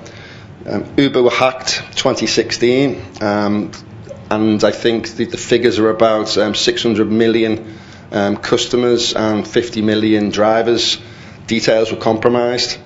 Uber paid the hackers $100,000 to delete the data that they'd stolen. They kept it quiet. They didn't tell the regulator. They thought they dealt with the incident for $100,000. It came to light. The US regulators got involved. There was a lengthy investigation and all the time and costs associated with that. And then last month they were fined $145 million. So that's quite a good example of showing how, arising from a hack, you can have the IT piece, the actual sort of dealing with the theft of data, which you may think you've dealt with for $100,000, but then you can have a regulatory fine coming at you for $145 million arising out of the same instance. The costs can mushroom. So what's the present state of the law around these issues? From a worldwide point of view, according to the UN, they did a survey on 138 countries back end of last year. 72% do have legislation in place, almost a fifth don't, and the remainder have either draft or no data. Excuse me. Within Middle East, North Africa, that pretty much also replicates the global point of view. As you can see, most countries do have some legislation in place, and if not, there is draft legislation in place. There's only a couple of states that don't have any legislation around cybercrime at the moment. The GCC has invested heavily in cyber protection. It's fair to say, I think, it does have adequate laws in place regarding the actual cybercrime. There's a timetable of all the sort of anti-cybercrime stroke combating IT crimes laws in place within the GCC states. They're also supplemented by laws regarding electronic communications and online transactions. I'll talk a little bit about the actual provisions, but I think it's fair to say, in respect of cybercrime per se, there is quite an adequate legislative body in place. That's also been enhanced by the agreements, the Arab agreement on combating IT crimes. It's been ratified by everybody. This is really interesting because it's a recognition that this is a trans-border issue, cybercrime. It's not confined to a particular place. It's a global thing, but it's also transcending borders regionally. So the Arab Agreement, like I say, which has been ratified by everybody, has in mind the whole facilitating a cooperation between members to deal with what are transnational crimes, sharing information, pooling resources, trying to come together to deal with this risk.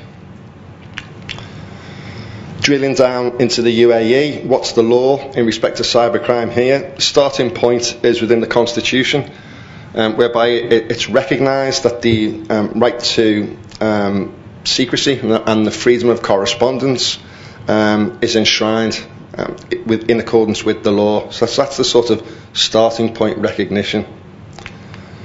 And flowing from that, you've got the Federal Law number 5, 2012, combating IT crimes.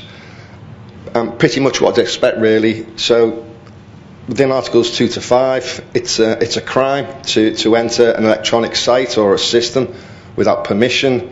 It's prohibited to forge electronic documents. It's prohibited to disable access to information networks, etc. Any intentional act for the purpose of spamming emails is illegal. Using fraud, taking a false name, blackmailing, etc. It's all there in law, and it's all illegal. What are the penalties? A quick snapshot of some of the penalties. I mean, again, you need to look at the whole body of law to drill down into see which penalty equates to which actual clause. But just to give you an idea, gaining access to a website without authorization, then you can be looking at jail or a fine of a fine between 100 and 300,000 dirham. If that website involves personal information, the penalty is at least a year in jail and a fine of 250,000 to 1 million dirham. If you're running a malicious software that causes an IT system to stop functioning, the penalties are more severe, up to 5 years imprisonment and a fine up to 3 million dirham. And then if you're managing or running a website or publishing electronic information that promotes terrorism or any unauthorised organisations, then the sanctions are quite severe. 10 to 25 years imprisonment, 2 to 4 million dirham fine. So it's fair to say, in terms of cybercrime, that there's quite a decent and adequate body of law in place in the UAE. That's supplemented, as I said, by the Electronic Transactions and Commerce Law. Quick high-level run-through of this.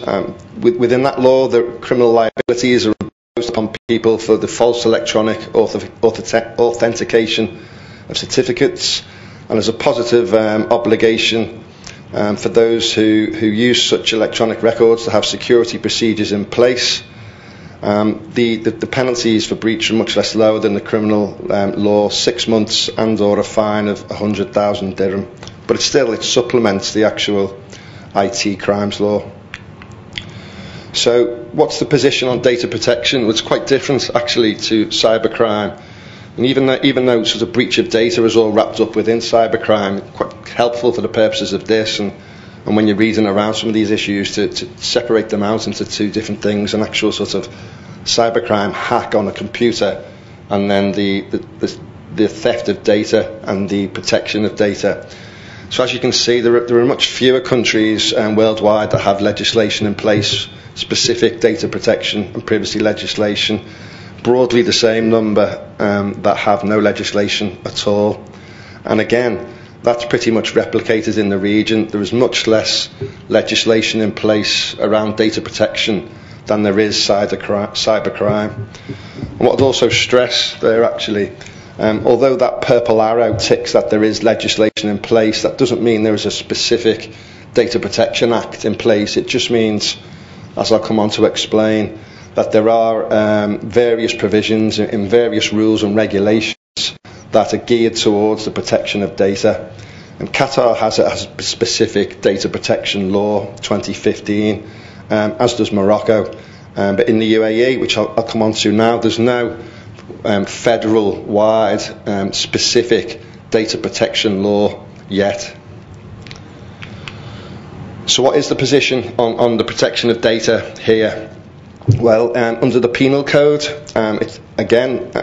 The unauthorised disclosure of private data is criminalised, as is the disclosure without consent of a secret. It kind of feeds back into that fundamental constitutional right. Within the IT crimes law, there's a piece on data, Article 21, that prohibits assaulting the privacy of a person on electronic media. And if a data subject in the UAE sustains loss as a result of an assault on their data, then their recourse is via the penal code, via the cybercrime law, but also via the UAE civil code if that breach results in loss. So as I said, there's no specific Data Protection Act in the UAE at the moment. What you have got is some protection offered throughout quite a wide cast of fragmented rules and regulations. So you've got the DIFC, and you've got the Abu Dhabi Global Market. They have their own specific data protection rules and regulations. Dubai Healthcare City has some specific regulations around the sensitive personal confidential information that they're holding. The TRA, again, has some rules and regulations in respect to telecommunications companies. Some of the free zones have got their own regs. The Dubai Data Law imposes some obligations on governmental agencies, and the last couple of images on that slide just also again highlight that there's some data protection legislation within banking laws and financial laws. But as I said, the key sort of takeaway is there's no overarching federal data protection law yet. So just drilling down quickly into what's probably the most regulated areas within the region, they're the DIFC and the ADGM. Their data protection regimes are based on international best practice and European Union directives. I'm aware now that the regulators out here, post-European GDPR, are talking to the European regulators in terms of legislation that will be coming into place within the future. And when it does, it will be very much based upon European principles, as are the DIFC regs and the ADGM regs. And what they basically do, again, very high level overview, is that they impose requirements on businesses registered within those areas regarding the collection, handling, disclosure and use of personal data. It applies to everybody registered there that processes data. And in Abu Dhabi now, because there's been a recent announcement that allows companies registered in the ADGM to have a dual license and also operate onshore, the regs will apply to both. So again, for a more comprehensive understanding of what these regulations are about, I'd need more than 20 minutes, but I thought one of the key things to flag up that comes out of this legislation is in terms of what to do if there is a breach of data business within the DIFC or the ADGM, and they're under a positive obligation to inform the Commissioner or the Registrar of any unauthorised intrusion. Now, under the DIFC, that has to be as soon as reasonably practicable. On the ADGM, it was as soon as reasonably practicable, but that's been amended as of this year, so without undue delay and not less than 72 hours after becoming aware of it. So there's a 3-day window whereby an entity within the ADGM must report to the registrar a data breach, and that's lifted directly from the 72-hour reporting requirements under GDPR.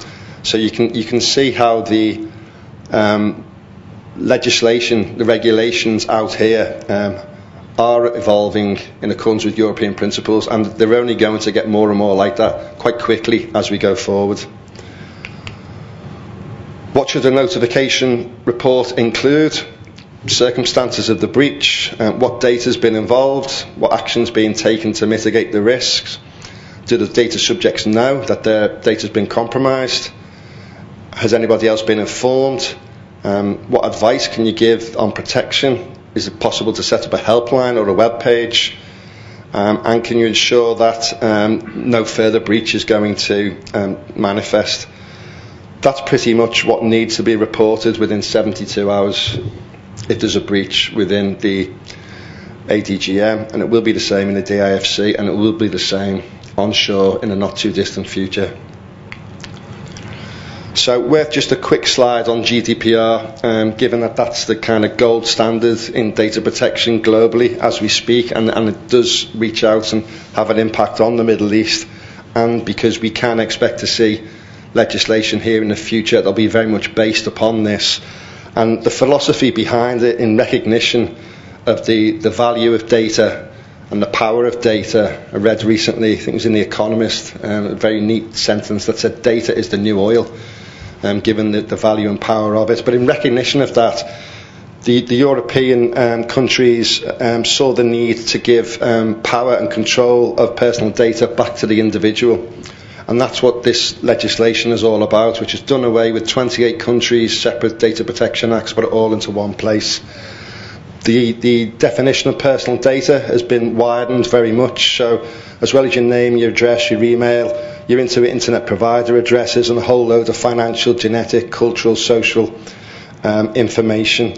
Of what's most direct relevance within this to Middle Eastern businesses is Article 27, and that's a positive obligation on a business that is either doing business with the EU, offering products, monitoring EU data subjects.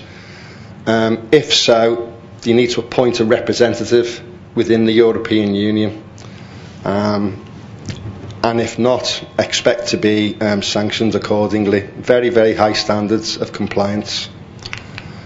So, final couple of slides then for businesses when faced with an ever-increasing risk of cyber attack and what will be an ever-increasing level of compliance with more and more regulation, because this is not going away. It's only become more and more part of our lives. As the person who was speaking before me mentioned, what can companies be doing to try and manage and mitigate this risk? I think there needs to be a recognition that cyber needs to be elevated to board level. It's no longer an IT issue, it's more of a compliance issue. Businesses need to think about appointing appropriate officers to manage and protect data, map the data, know where the data is, why it's being held, how long it's being held for, audit your systems, test vulnerabilities, ensure company policies and contracts are all designed with data protection clauses within them, and examine the cyber risk profile of the people that you're working with. Employee training, operational test attack scenarios, an incident response plan, a notification chain. These are all things that businesses should be looking at now, because what happens in the event of a cyber attack is a lot of businesses have thought, well, we hear about this, it's happening all the time, we read about it every day, but it won't really happen to us. And they come to work on a Sunday morning and none of the computers work and nobody knows what to do, and everybody's running around saying, well, who do we call, what do we do, who should be doing what? You can prepare for that, you can mitigate all that on the expectation that it probably will happen at some point by having things like this in place beforehand. So final slide, going forward there'll be more of a requirement to comply with ever increasing legislation and regulations. I'd say it's a good idea to have your IT systems audited for insurers and for brokers and for insureds, for every business. Insurers in particular are holding a heck of a lot of data themselves on a whole load of people, as we know. If there is an incident and you need to instruct lawyers, make sure that the lawyers you do instruct have the requisite knowledge, expertise and resources. And then the message very much for businesses to cope with an ever-increasing risk and an ever-increasing likelihood and more compliance is to ensure that they're adequately insured. I'm sure the appetite is going to grow in the coming years. It's quite embryonic here in the region as it stands compared to the States and Europe. But we're getting more and more enquiries. More and more businesses are looking at this now, and I think it's only going to go one way, which creates tremendous growth opportunities for brokers to place it and for insurers to write it. That's myself, that's what we do. International law firm based here in Dubai. I'm in the insurance department, and that's the end of the slide, so unless there's any questions.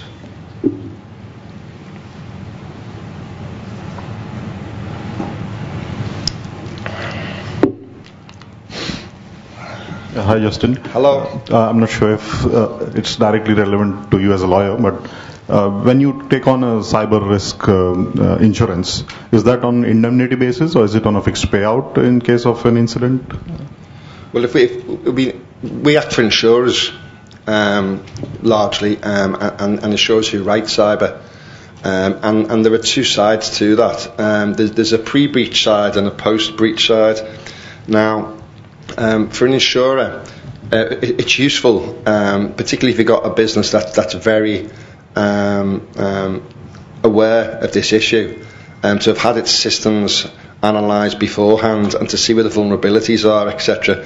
But they won't be tip-top. So part of the work that we can do alongside IT forensics people from a pre-breach point of view is go and look at a business and see where the vulnerabilities are, see if the insurance is adequate, and see what needs to be done from a legal report and requirement basis is our piece, alongside the IT people who will do the actual digital forensics. Now, when there is an incident, that's quite different, and we work together with different vendors. So you'll have a project manager on a 24-hour helpline who's sat in the middle, and then you have a PR firm to come and minimise all the reputational damage. You have the IT people to go in to fix the problem, and you have us advising the business on who it needs to report to and what needs to be done to protect itself, to avoid any regulatory fines or penalties. So it's multifaceted, actually, the type of work that we do. There could be a liability angle within that. You know, if a business has been breached and sustained a loss of data, and that an individual, for example, or a business whose data has been lost, then sustains a financial loss as a result of it, they could be looking to coming back at the company that initially breached the data. So there can be a liability angle to it as well. Yeah. Okay. So when I buy insurance, am I buying the response you mentioned, the full team with response? Am I purchasing that as, will insurance pay for that? If you're buying insurance as a consumer or as a business? As a business. Yeah, I mean, it depends what you want to buy. I mean, within Europe and the US, the market's quite sophisticated. Here it's quite embryonic. So there's different coverage under first party and third party losses, and you can negotiate what you want in and what you want out, as you can do with a lot of other policies. But by and large, say, when you are buying insurance, you'll get covered for your investigation costs, the notification costs, maybe not the regulatory fines and penalties, they may be excluded. Third party liability arising from the cyber event, that's probably in there. But again, with like traditional products, you can have a negotiation about what you want in and what you want out, depending on how much you want to pay, basically. Okay. Yeah, okay. Thanks for that.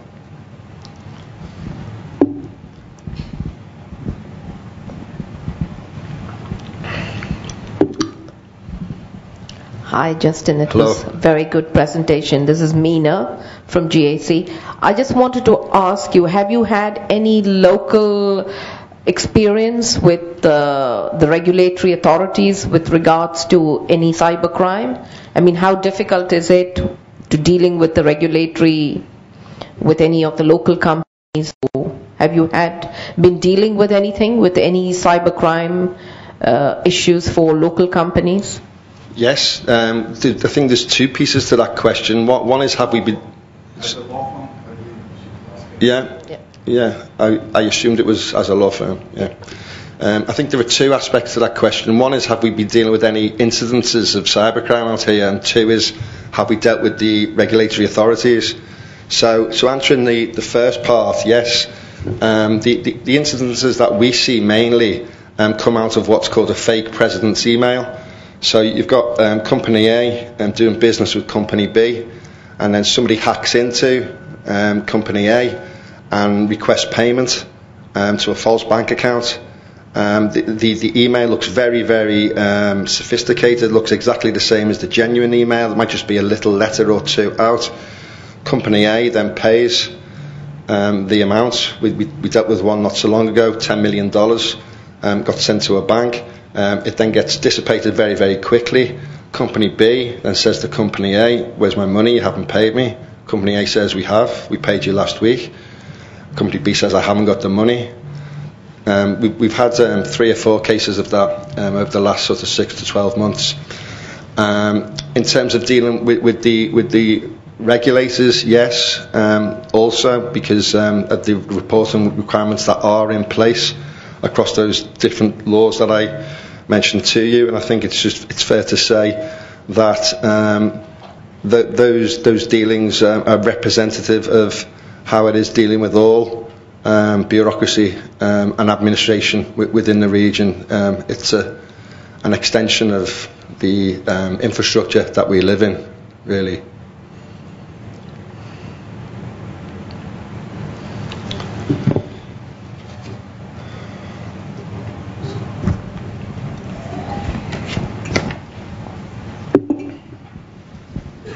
Hi, Justin. You mentioned about dual licensing in AGDM, allowing entities to have an onshore license as well, and the same data protection rules applying to those onshore entities.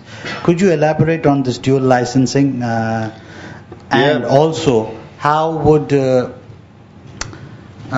there be a disparity in terms of, so you're having 2 onshore entities, one which is an extension of it, the ADGM, and the other the normal onshore entities, and both following different regimes of data protection? Yeah, pretty much so. I mean, this only got brought in last month as well, I believe, if it facilitates having 2 offices, so it facilitates being onshore and offshore, but if you're registered onshore, then the offshore company has to comply with data protection. You're absolutely right. You might have 2 onshore companies then, one with an ADGM presence, the other without, and that onshore business will have a higher regulation standard to comply with. But that will be used positively, I think, by that business to say that they are more advanced and more sophisticated than the company that doesn't have the ADGM presence, because the obligations on them will be fewer. They'll both still have to comply with the UAE electronic transactions law, for example, and anything federal. But as it stands, there's no overarching federal data protection law. This will change, though. This will come in within the next few years, and I suspect when it does come in, much of the regulations, much of the legislation that exists in ADGM will be replicated in something federal-wide, and then you'll have all onshore companies under the same umbrella. But in terms of ADGM companies allowing companies to have an extension onshore, how is that managed? Because in Dubai, DIFC and UAE, there is a clear distinction. Yeah. So is there any distinction between this? Otherwise, it won't be complementary. They could start competing each other. It's brand new. It's a dual license. The new license, I think that's what you do. This is just recently, which I think you have not updated. DRC has come with. Okay, please. Thank you. We are running out of time. I believe Justin will be here. If you have any other question, give a big round of applause for him. Justin can take care of the other questions from the audience. Yeah. Okay. So this was very interesting, cyber, and if we are talking about a broad aspect which Justin has covered on the cyber side, and which includes insurance as well, and then last consecutive, I believe 2 or 3 conferences and session I have covered cyber liability insurance, including the central bank when they invited me in the banking conference as well. So I've given, and plus on the ship tech as well, I have in 2017 given on cyber liability insurance. Just on Justin, which I wanted to say that, these are all which was not heard some 10 years back when we talked about the new advancement in the technology, when we talked about the IoT, and when we talked about, these potential threats which are coming. So everything, as we say, that the coin has a both side. So you have something good, and you have also then the vultures sitting there looking for any hack. These are modular covers. I believe a lady asked from GSC or GIC? GSC. Okay. Because the biggest company from India is GIC. They themselves, they are in insurance, the largest reinsurers, and they were in trouble. Their CEO of the Gulf here, his email was hacked, and he transferred almost $1 million, and he has to step down from the UAE who was here. Okay, so that's the vulnerability we are talking about on the cyber side. So this is a typical example what Justin was giving, that he received the mail from the chairman to transfer the fund, and he transferred based on the mail which he saw exactly coming from the chairman. So anyway, Indian government, as we say, they have the Jew blood. They went back to bring that money back. And with the exception of $25,000, they got the money back within some 9-10 months it took. Because any transaction which happens, especially on the monetary front, the big brother, it hits there first, and then it goes distributed to the world. So they got it from there.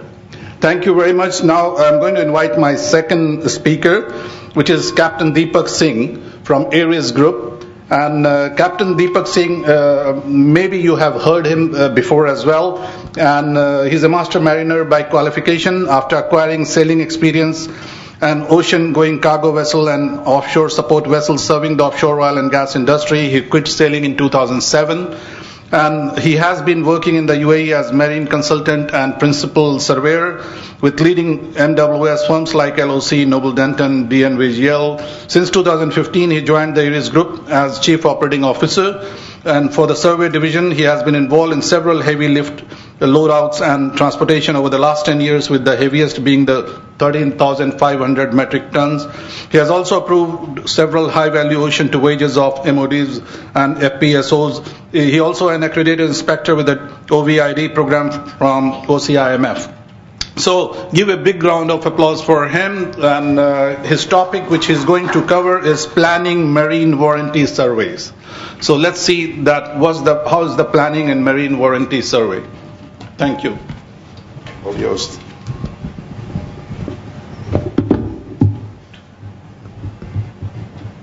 Good morning, ladies and gentlemen.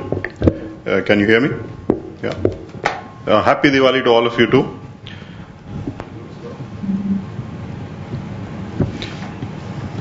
So my topic today will be marine warranty surveys, and for those of you who are actually involved on the marine insurance side, I'm sure there's nothing new you will see in these slides, but I'm hoping there is a few who are actually not that conversant with the marine insurance, and because it's always helpful to learn a little bit about what the other person does.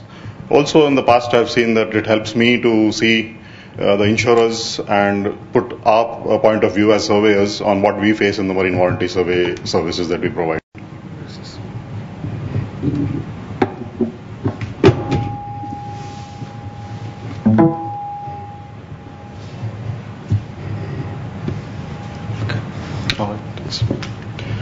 So the slideshow will cover what is marine warranty surveys, why is it required, how is it administered, how is it performed, what are the challenges that we as surveyors face. That's the only perspective I'll provide, because that is my day-to-day work.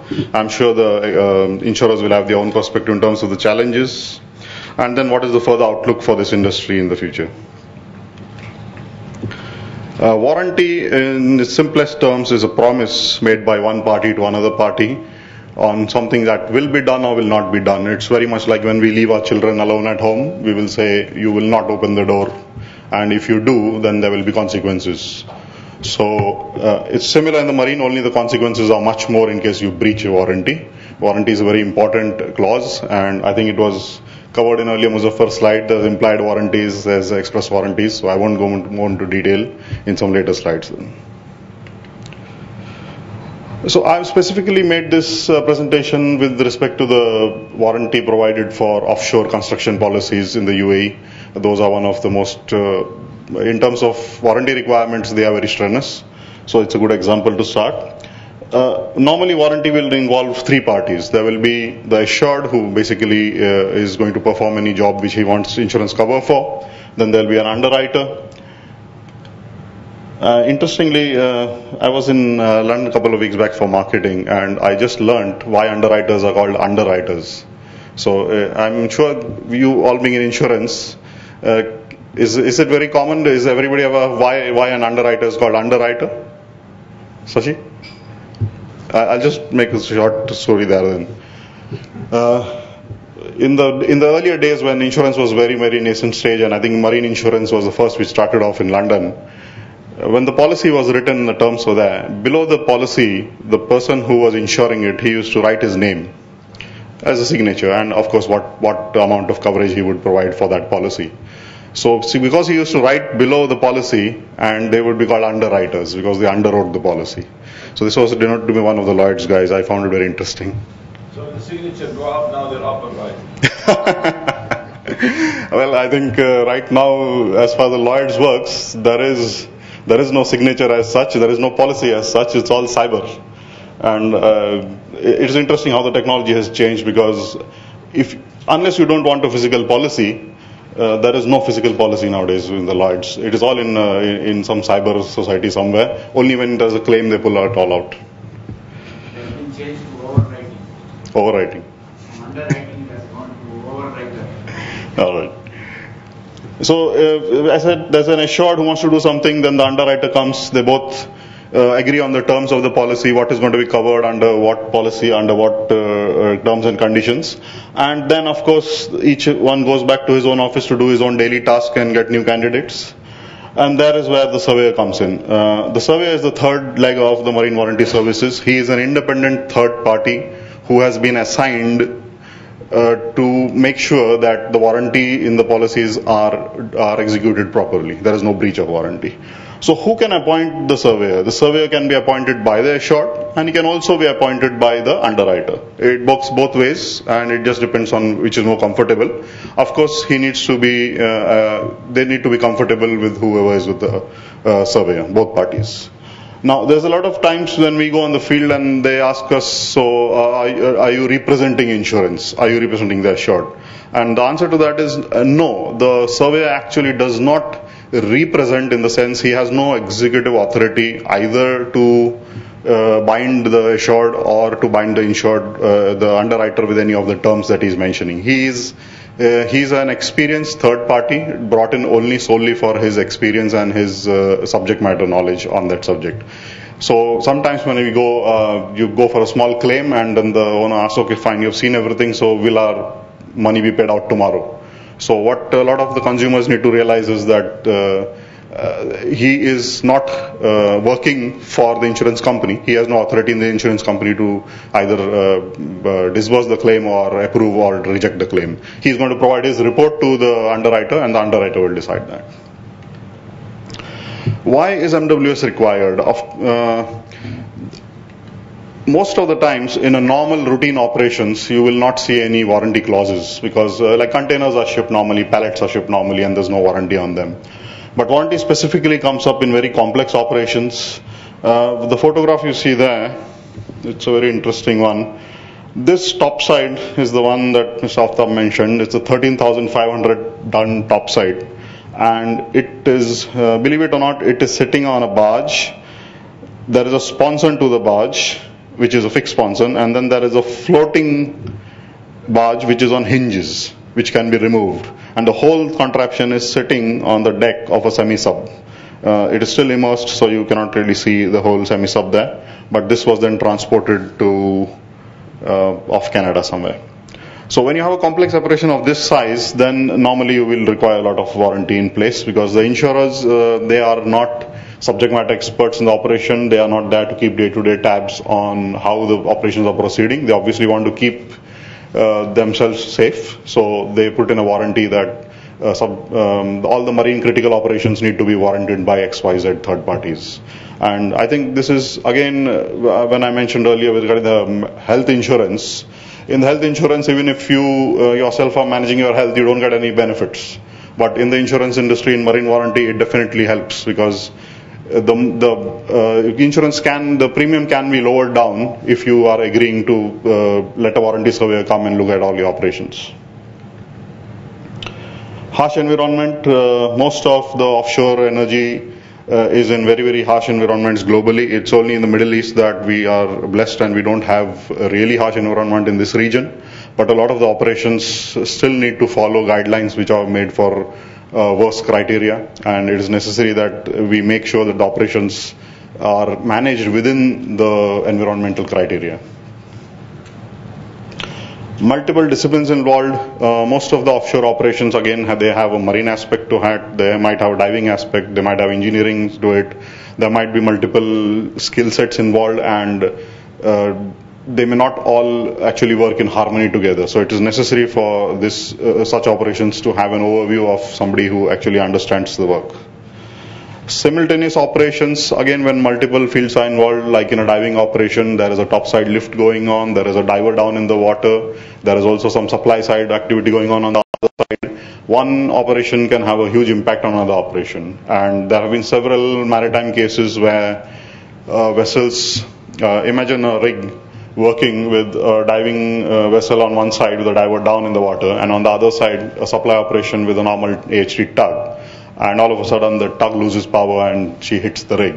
And this obviously now has very high impact for the diver and everything. So a lot of the simultaneous operations nowadays are not allowed, or if they are allowed, then they are only to be done after an extensive hazard study. You need to discuss what can go wrong, you need to see how you will mitigate it, and then either you mitigate it, or if you cannot, then you don't do the operation. High stakes, most of the offshore operations definitely the value is much higher than it would have been on land, and that is where the insurers they are on the line for a very high value, so they always like to have a third party verify the operations. Experience of the contractors who are mainly the assured, they may be new, they may be very experienced, but they might be doing something which they have not done either in terms of that kind of operation, or they may not have done it in that region, or they might just open a new branch which is doing something new. Obviously you cannot stop people doing anything new, but when they are new, it always helps to have on board a marine warranty service guy who has done similar experience in similar region for quite some time. So many times the contractors' personnel, the projects go on for long term, the projects sometimes extend into 3 years plus. So contractors' personnel typically will work on maybe 5-6 mega project in his life, but he has in-depth knowledge, of course, of that projects. But a warranty surveyor may work on more than 40 mega projects during his 10-20 year cycle of mainly working in the field. And it helps to have that kind of experience on board because they are more in line with what can go wrong. How is the marine warranty services administered in the region? As we mentioned, policy terms are decided between the assured and the underwriter. And generally the construction all risk policy, which is called CAR, they have warranty clauses incorporated. The clauses are there are standard clauses issued by the JRC, which is the Joint Rig Committee, which sits down in London, and most of the reinsurance goes there. So they have issued standard clauses on wordings on how warranty clauses need to be incorporated into the policy. They have published a Marine Warranty Services Code of Practice and a Scope of Work. And this is basically the guideline for warranty service companies to adhere to. That is directly from the Code of Practice, and it says the scope of work for a warranty surveyor is to clarify the respective roles of, that is for the Code of Practice itself, to clarify the roles of the MWS, the assured and the underwriter, define the functions of marine warranty surveyor's scope of work, outline the criteria for marine warranty serving activities, and establish guidelines for communication. So how it really works, this is just in the paper, how it really works is, this is what is a scope of work document published by the JRC. As you can see on the left there, it's in this column here there is a lot of activities listed, and then on the right you see 3 different levels of control. There is a procedural review, which basically involves checking the procedures and making sure that they meet the requirements and guidelines. Then there is a attendance column, and then there is a approval column. So depending on the criticality, something like on bottom stability, you see only review, of the documentation. Then the next step is docking, you might have attendance. And then launching is a very critical operation, so you might have to have a physical certificate issued for that operation. So this is how the risk is governed and controlled. Execution of the warranty services. Generally, you will have a kick-off meeting in the beginning involving all the three parties. All three parties get together to discuss the scope of work. They agree on what activities will need what level of attendance and approvals. This is agreed between the insurer, the underwriter, and the warranty surveyor. And also then the template. What kind of certificates will be issued, where the wordings are going to be discussed and finalized, so everybody is happy with them, and later there is nothing saying we didn't know that this was going to be issued. From a service point of view, this is how the operations start. They start with a desktop review of the design basis and the criteria. So depending on what region the operations are going to be done, the design basis will be defined. So we'll review that they have chosen the correct design.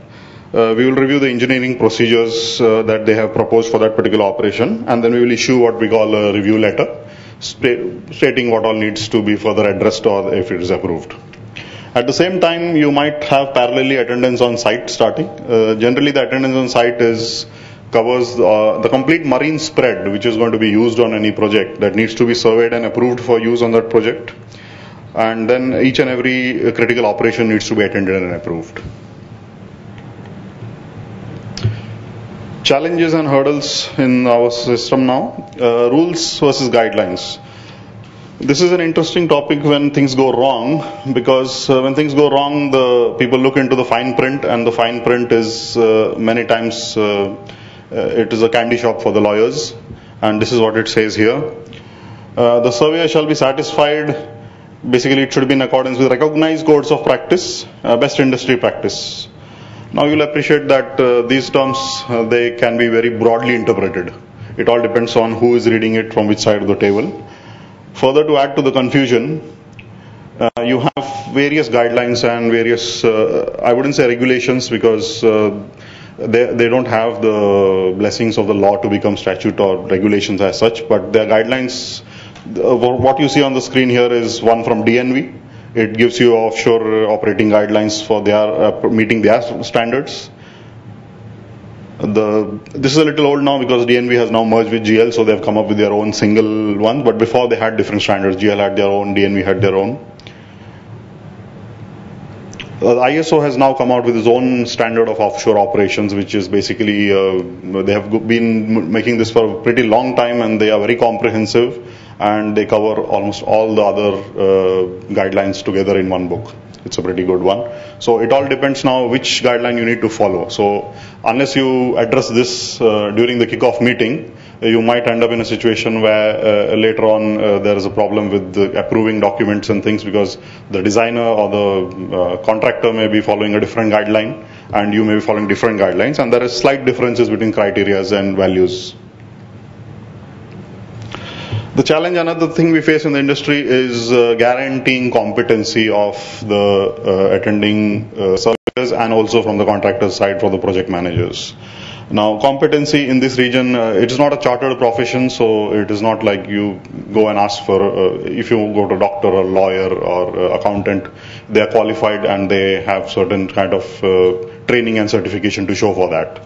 But marine operations being a mix of a lot of different skill sets, there is no structured training program as such yet. There is no industry benchmark for a warranty surveyor. So it all depends on what kind of experience you have gained after you do your basic qualification, which could be masters or chief engineers. What you see on the right, that is, I don't know if you can read it from there, but it says John's weather forecasting stone, and if you have the time to go through it, it is very accurate, but something like this cannot be really accepted as competency in our field of insurance. A lack of awareness. Many a times I discuss the whole concept of how it works, and though we say that we are there to verify the warranty clauses complied with and met with, several times it happens that we are not aware of the warranty clauses in the policy. In big contracts, in big firms, there is a separate insurance department. They are given the task of obtaining insurance for that particular project. They do it beautifully, they get the insurance in place, and then they treasure that document very much. It is like a secret document which they will not share with anyone. So surveyors sometimes have to literally fight with them to get the policy document, because they always want to know why do you need the document, and then they will cut bits and pieces out of it to make sure that you don't get any of the commercials, and then they will send you the warranties. But it is very important to actually have a look at the policy, because many a times when the surveyor is not present when the terms are actually agreed. So a lot of the times the surveyors are aware of the general terms. If it's a tug and tow, then it will be warranted that towage approval needs to be issued, sea fastening needs to be verified. But there might be something special on that particular project which might be in the warranty policy. So it's always helpful to actually ask for that. And I think as insurers and brokers and all, you must bring this down to the contractors and your assureds that it is in their benefit to share the insurance policy with the surveyors, because it only helps them. If there's something which he doesn't know and he doesn't report on it, it's going to hurt them. I've just covered this one. Confusion about the requirements. This is actually something which is faced mainly by the contractors and in us trying to explain to them, because contractors frequently are more like project managers, taking when they have a lot of subcontractors, so they're taking vessels from one vendor, they're taking manpower from another vendor, and they are into commercial agreements with these vendors. So many times when they have, to give an example, if a vessel has been taken on a particular project, there are statutory laws that need to be followed, and then there are contractual laws to be followed. And every time they feel that as long as these are followed, everything else is hunky-dory. They don't realize that there are also other requirements which may be required in the policy to be followed, or there may be other marine guidelines which need to be adhered to, and sometimes we have rejection of claims because of this. So there is a lot of confusion on what exactly did I breach. Conflicts is more or less there are not too many marine warranty services companies who can do high value projects. So if you're involved in one of them, then you might end up having a conflict, because you might have the same surveyor appointed for you on different projects, and it might become a breach for him. So it is always helpful to explain to him the full scope of what the policy you have, and for the surveyor, it helps him to explain to them what all projects he's involved in with the same client. Further development, the Jointry Committee in London, they keep looking at what further guidelines can be provided for enhancing the services and making it more readable for both the assured and the surveyor, and they're working on a few of these. As I said, competence is a challenge. There are a few movements about on how to benchmark the competency for the marine warranty surveyors. Scope of work for rig moves have now been completed, and there is a new publication from them which gives the exact scope of work that needs to be covered when rig move warranty is completed. Testing and commissioning clause, this is under review by the JRC, and the final one, floating unit mooring assessment, this has also been now completed, and they've issued a new guideline on what are the checks that a marine warranty survey needs to do when offshore floating units are initially installed or when they are going to be moving out of them. Right. I think that brings us to the end of the presentation. Any questions? I'm happy to answer.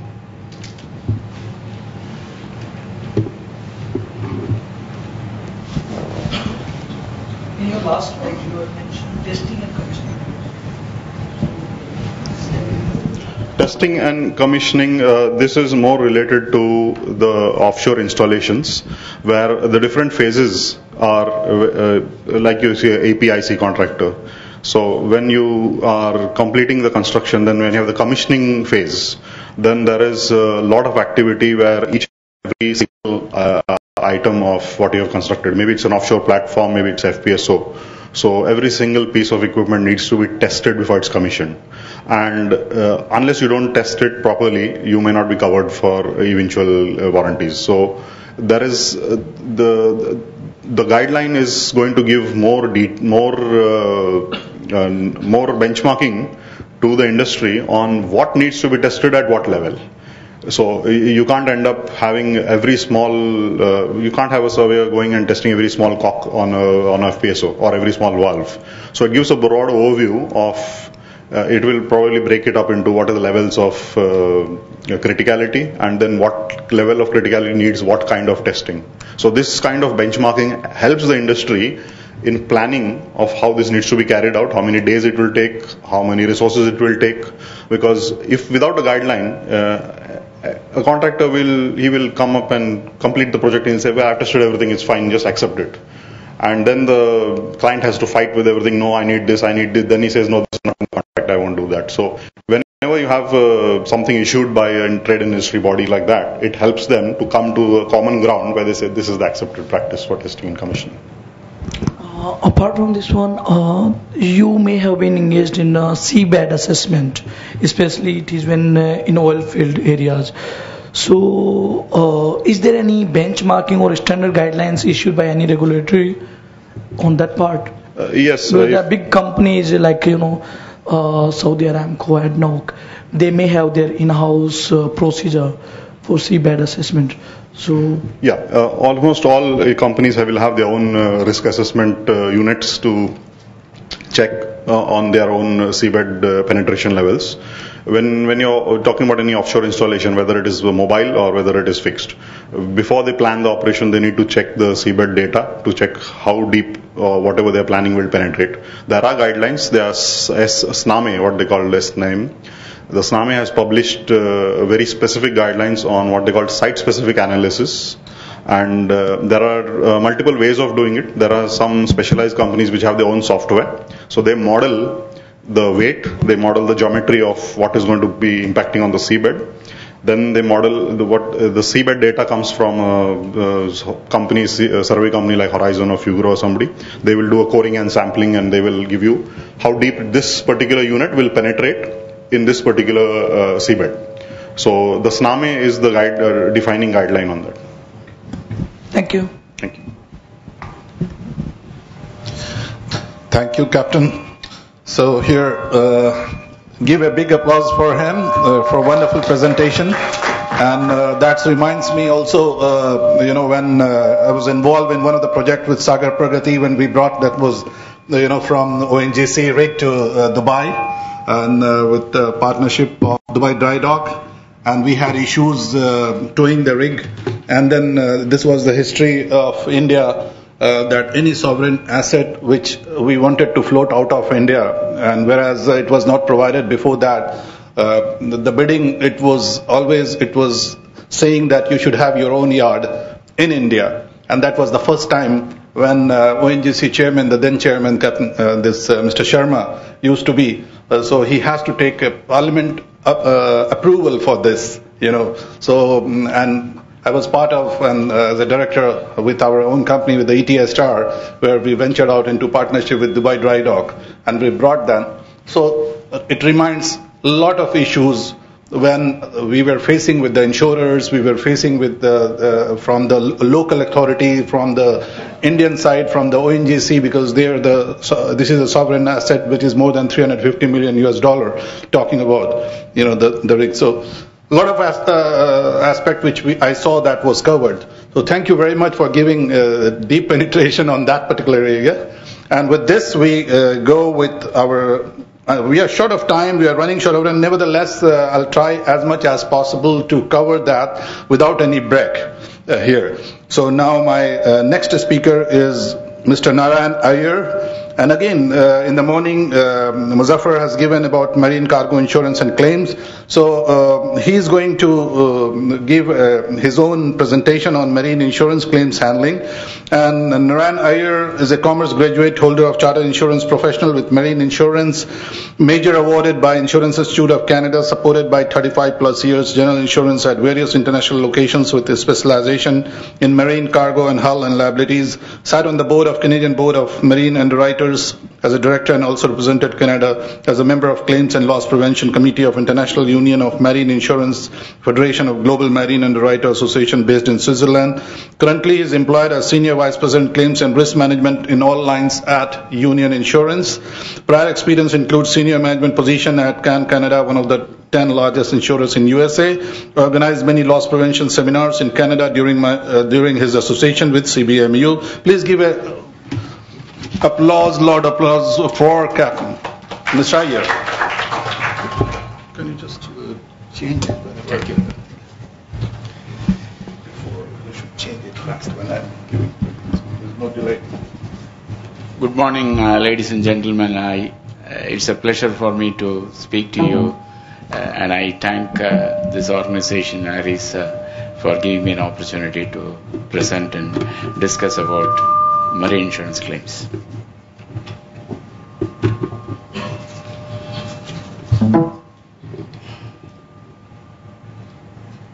This way. This way.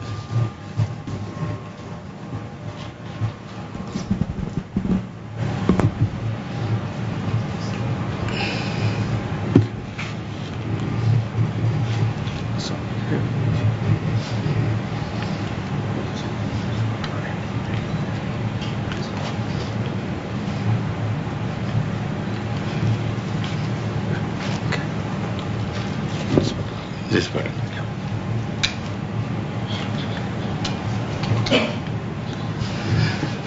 Before I proceed, I would like to give a brief introduction that this is not going to be a legal advice, either by myself or by Union Insurance. Any advice that you need individually, you should. This is just going to be a general guideline in market practice, so that it does not have any effect on either myself or Union Insurance. It's a standard disclaimer. Before I proceed with the topic, I would like to introduce Union Insurance. It was established in 1998 in the state of Ajman by the royal family. Later in 2011, it was taken over by Mr. Abdul Muttalib, who was the CEO of Oman Insurance Company for 36 years. Under his team, he has got a new management team consisting of currently 440 employees with 16 qualified ACII and from the Chartered Insurance Institute, and one from the Insurance Institute, two from the Insurance Institute of Canada. We have dedicated risk assessment and gap analysis departments. We have professionally qualified broker management team to serve all the medium, small and corporate clients. Our growth in the last 4 years since the new management has taken over from 2013, we have grown from 354 million to almost close to 1.1 billion. This is a remarkable growth in the 4 years, and we are one of the first. We are one of the 5 largest insurance companies writing in UAE. I would not like to repeat what my colleague, my friend from Lloyd's agency has already talked about. So I'll skip all the slides, but talk about the products that we write. We write all lines of marine business: marine cargo, marine hull and machinery insurance, marine yacht, production indemnity, marine freight forwarders, marine builders risk, and marine offshore and onshore energy risks. What is cargo insurance? Basically, it covers physical loss or damage to the cargo caused by a fortuity during inshore transit. We have road, rail, sea or air. Marine is just a jargon, as my friend has already described. I would like to, for the sake of people are all hungry, I would like to finish this presentation quickly within the allotted time. Marine cargo claims handling is a huge topic. Marine claims handling. Marine claims handling involve lots of areas of marine risks, which is marine cargo, inland marine, ocean marine, marine freight forwarders legal liabilities, marine hull and machinery insurance, ship repairs liability. There are various aspects of marine claims handling. For today's seminar, I will be briefly touching on cargo claims handling, the procedures, etc., and briefly on the marine hull and related risk management and loss prevention techniques. These are all these topics have already been touched by my friend from the Lloyd's agency. I do not want to repeat. Now, the Incoterms talks about the transfer of risk and responsibility, at what point the risk attaches, and at what point either the buyer, seller or the intermediary takes over the risk. As he mentioned rightly, you need not have insurable interest at the time of shipment of cargo, but you should have insurable interest at the time of loss. Most of the cases, the claimant is always a lawful claimant as long as the documents are properly endorsed. In the world of marine insurance, we have what is called endorsements of transfer of title. So the transfer of title passes from the buyer to seller by an endorsement. In the previously, when the e-commerce was not developed, we need to have the original set of documents indicating that the original buyer has endorsed on the backside with all the original sets being properly transferred to the buyer to have a proper legal insurable interest. But in today's world of e-commerce, it's all done through electronic transfer, and the law, in my colleague Inson company will agree that law has not kept pace with the commerce the way the e-commerce is going.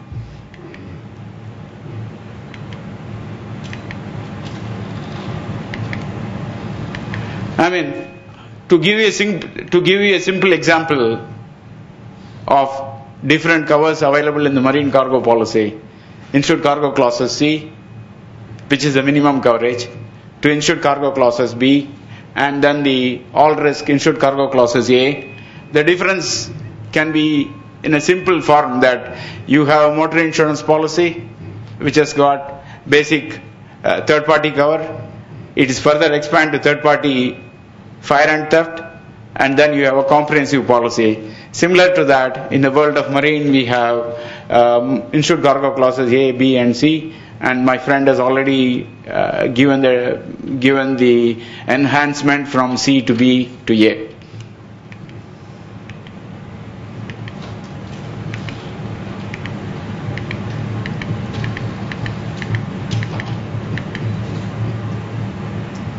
These are all the covers under ICCC.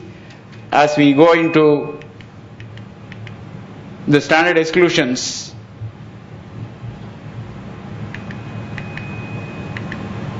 you buy back some of these coverage within the insured cargo clauses B. Entry of lake or river water into vessel, container, lift van, etc. is an extension which you get in B. And any other risks which is specifically excluded under B and C, other than the normal standard exclusions, are endorsed into insured cargo clauses A.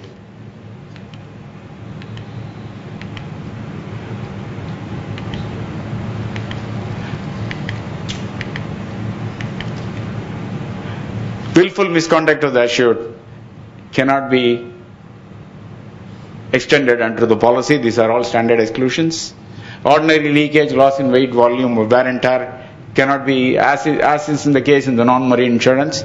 This is a standard exclusion under the marine policy. Insufficiency or unsuitability of packing. This is something that can be purchased by introduction of a packing clause. Like an importer in UAE imports a cargo, he can have the benefit of a packing clause which can be purchased for a price by discussions with the brokers or the insurers, to have a packing clause endorsed to the policy wherein, as a result of improper packing by the supplier, the innocent importer in UAE will not be penalized, with a proviso that as long as the supplier is held responsible for the improper packing, the insurers will agree to pay the claim and subrogate against the suppliers, in order that there is no waiver of subrogation against the suppliers, because basic objective of the marine insurance policy is to protect the insured and not the suppliers. Delay is an exclusion within the meaning of Marine Insurance Act, and these are all standard exclusions like nuclear perils, unseaworthiness or unfitness of the vessel, craft, conveyance, container, lift van.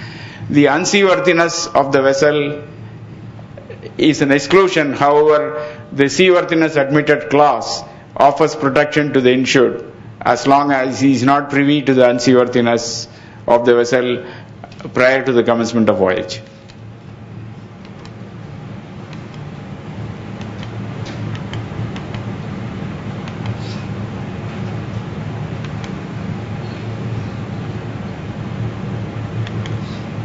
These are all examples of some of the exclusions within the policy, like inherent vice.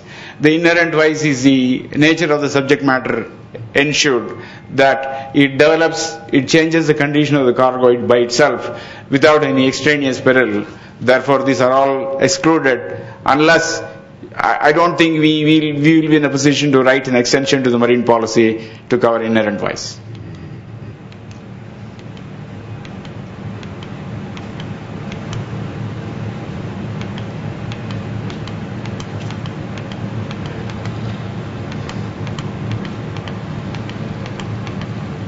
The standard marine policy covers from warehouse to warehouse depending upon the incurred terms, and it continues during the ordinary course of transit for a period of 60 days after the arrival of the cargo at the destination port, or delivered to the consignee, whichever occurs first. The loading unloading clause covers any loss or damage to the cargo during loading or unloading.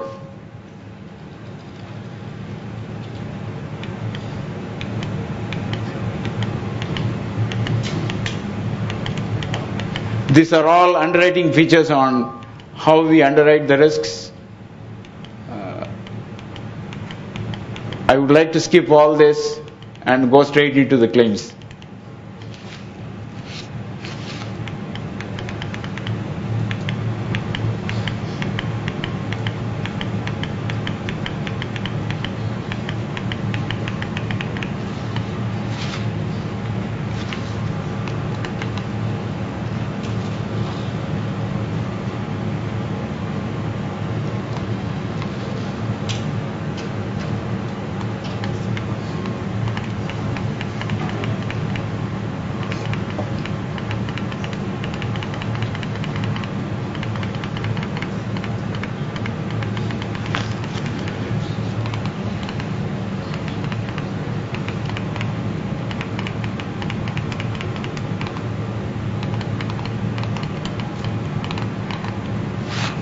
Excuse me.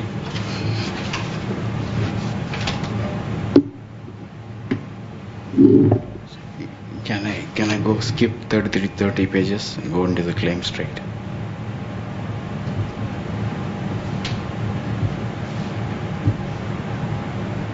Skip over 33 pages.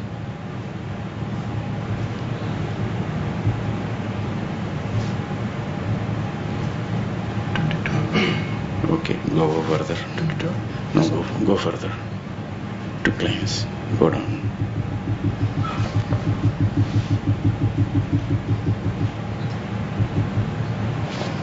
No, you're going up. Go down.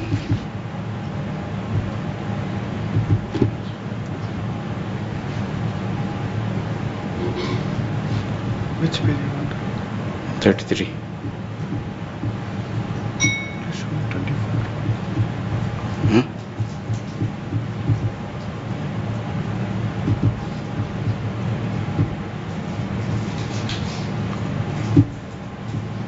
Only 24? Yeah. Huh?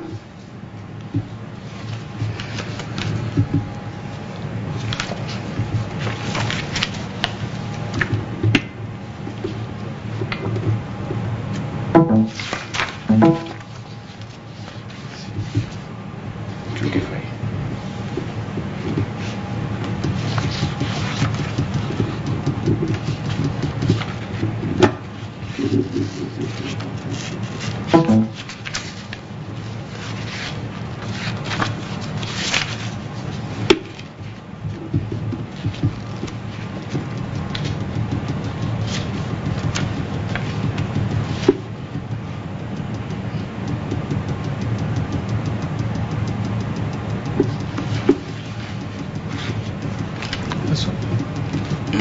No, 24 page.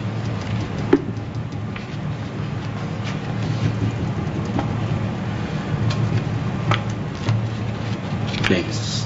No. He has not sent the complete presentation from there. It stopped at 24.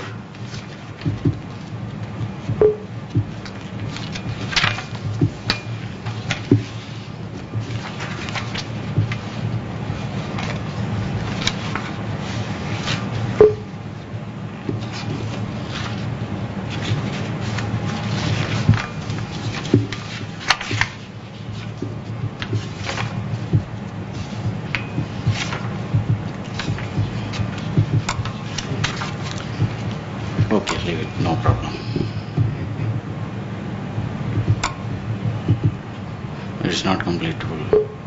Only 24 pages. Yeah. Okay, I will go into the aspects of marine claims handling. Basically, for a marine, when the marine cargo policies, it's clearly stated in the marine open policy or the certificate of insurance, the procedure to be followed in the event of loss or damage. Notification to the carrier, notification to the insurance company as soon as possible, as practical as possible. Notice of loss to stevedores, trucking company, terminal operators, or shipping line. The surveyor will contact all the parties to make sure that there is a joint survey.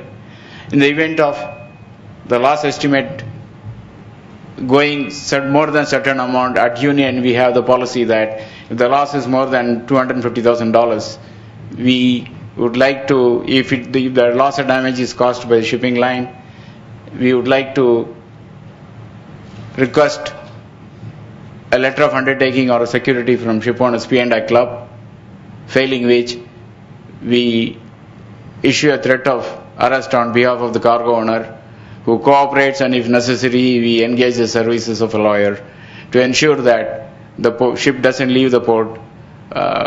This is an obligation on the part of the insured to ensure that his rights of subrogation is fully protected, as subrogation is one of the key principles of insurance, more so in the field of marine insurance. Following settlement, we take up the claim with ship owners in order that it not only helps the insurers in trying to mitigate the loss, but it also helps the insured in trying to bring down his loss ratio so that his records are protected. Now, coming back to the marine hull, we have statistics that marine hull portfolio has not been doing well worldwide. The marine hull and machinery portfolio has an average loss ratio of from between 2002 to 2005, according to the IUMA statistics, 74% loss ratio. 2006 to 9 it's 81. As of 2017 it's more than 200%. And the analysis by IUMA says that the steel plates with an average price of US dollars 274.66 per metric ton has gone to 456.108, an increase of 66% during the 5-year period based on the world steel price. The cost of labor has gone by 34% from 787.78 to 1056.45 per metric ton for the labor on the marine hull damages. Other materials and fixed cost, the yard profit, etc., the cost has gone up by 17.7%, and the total loss claims have gone up by 19% from 2004 to 2009.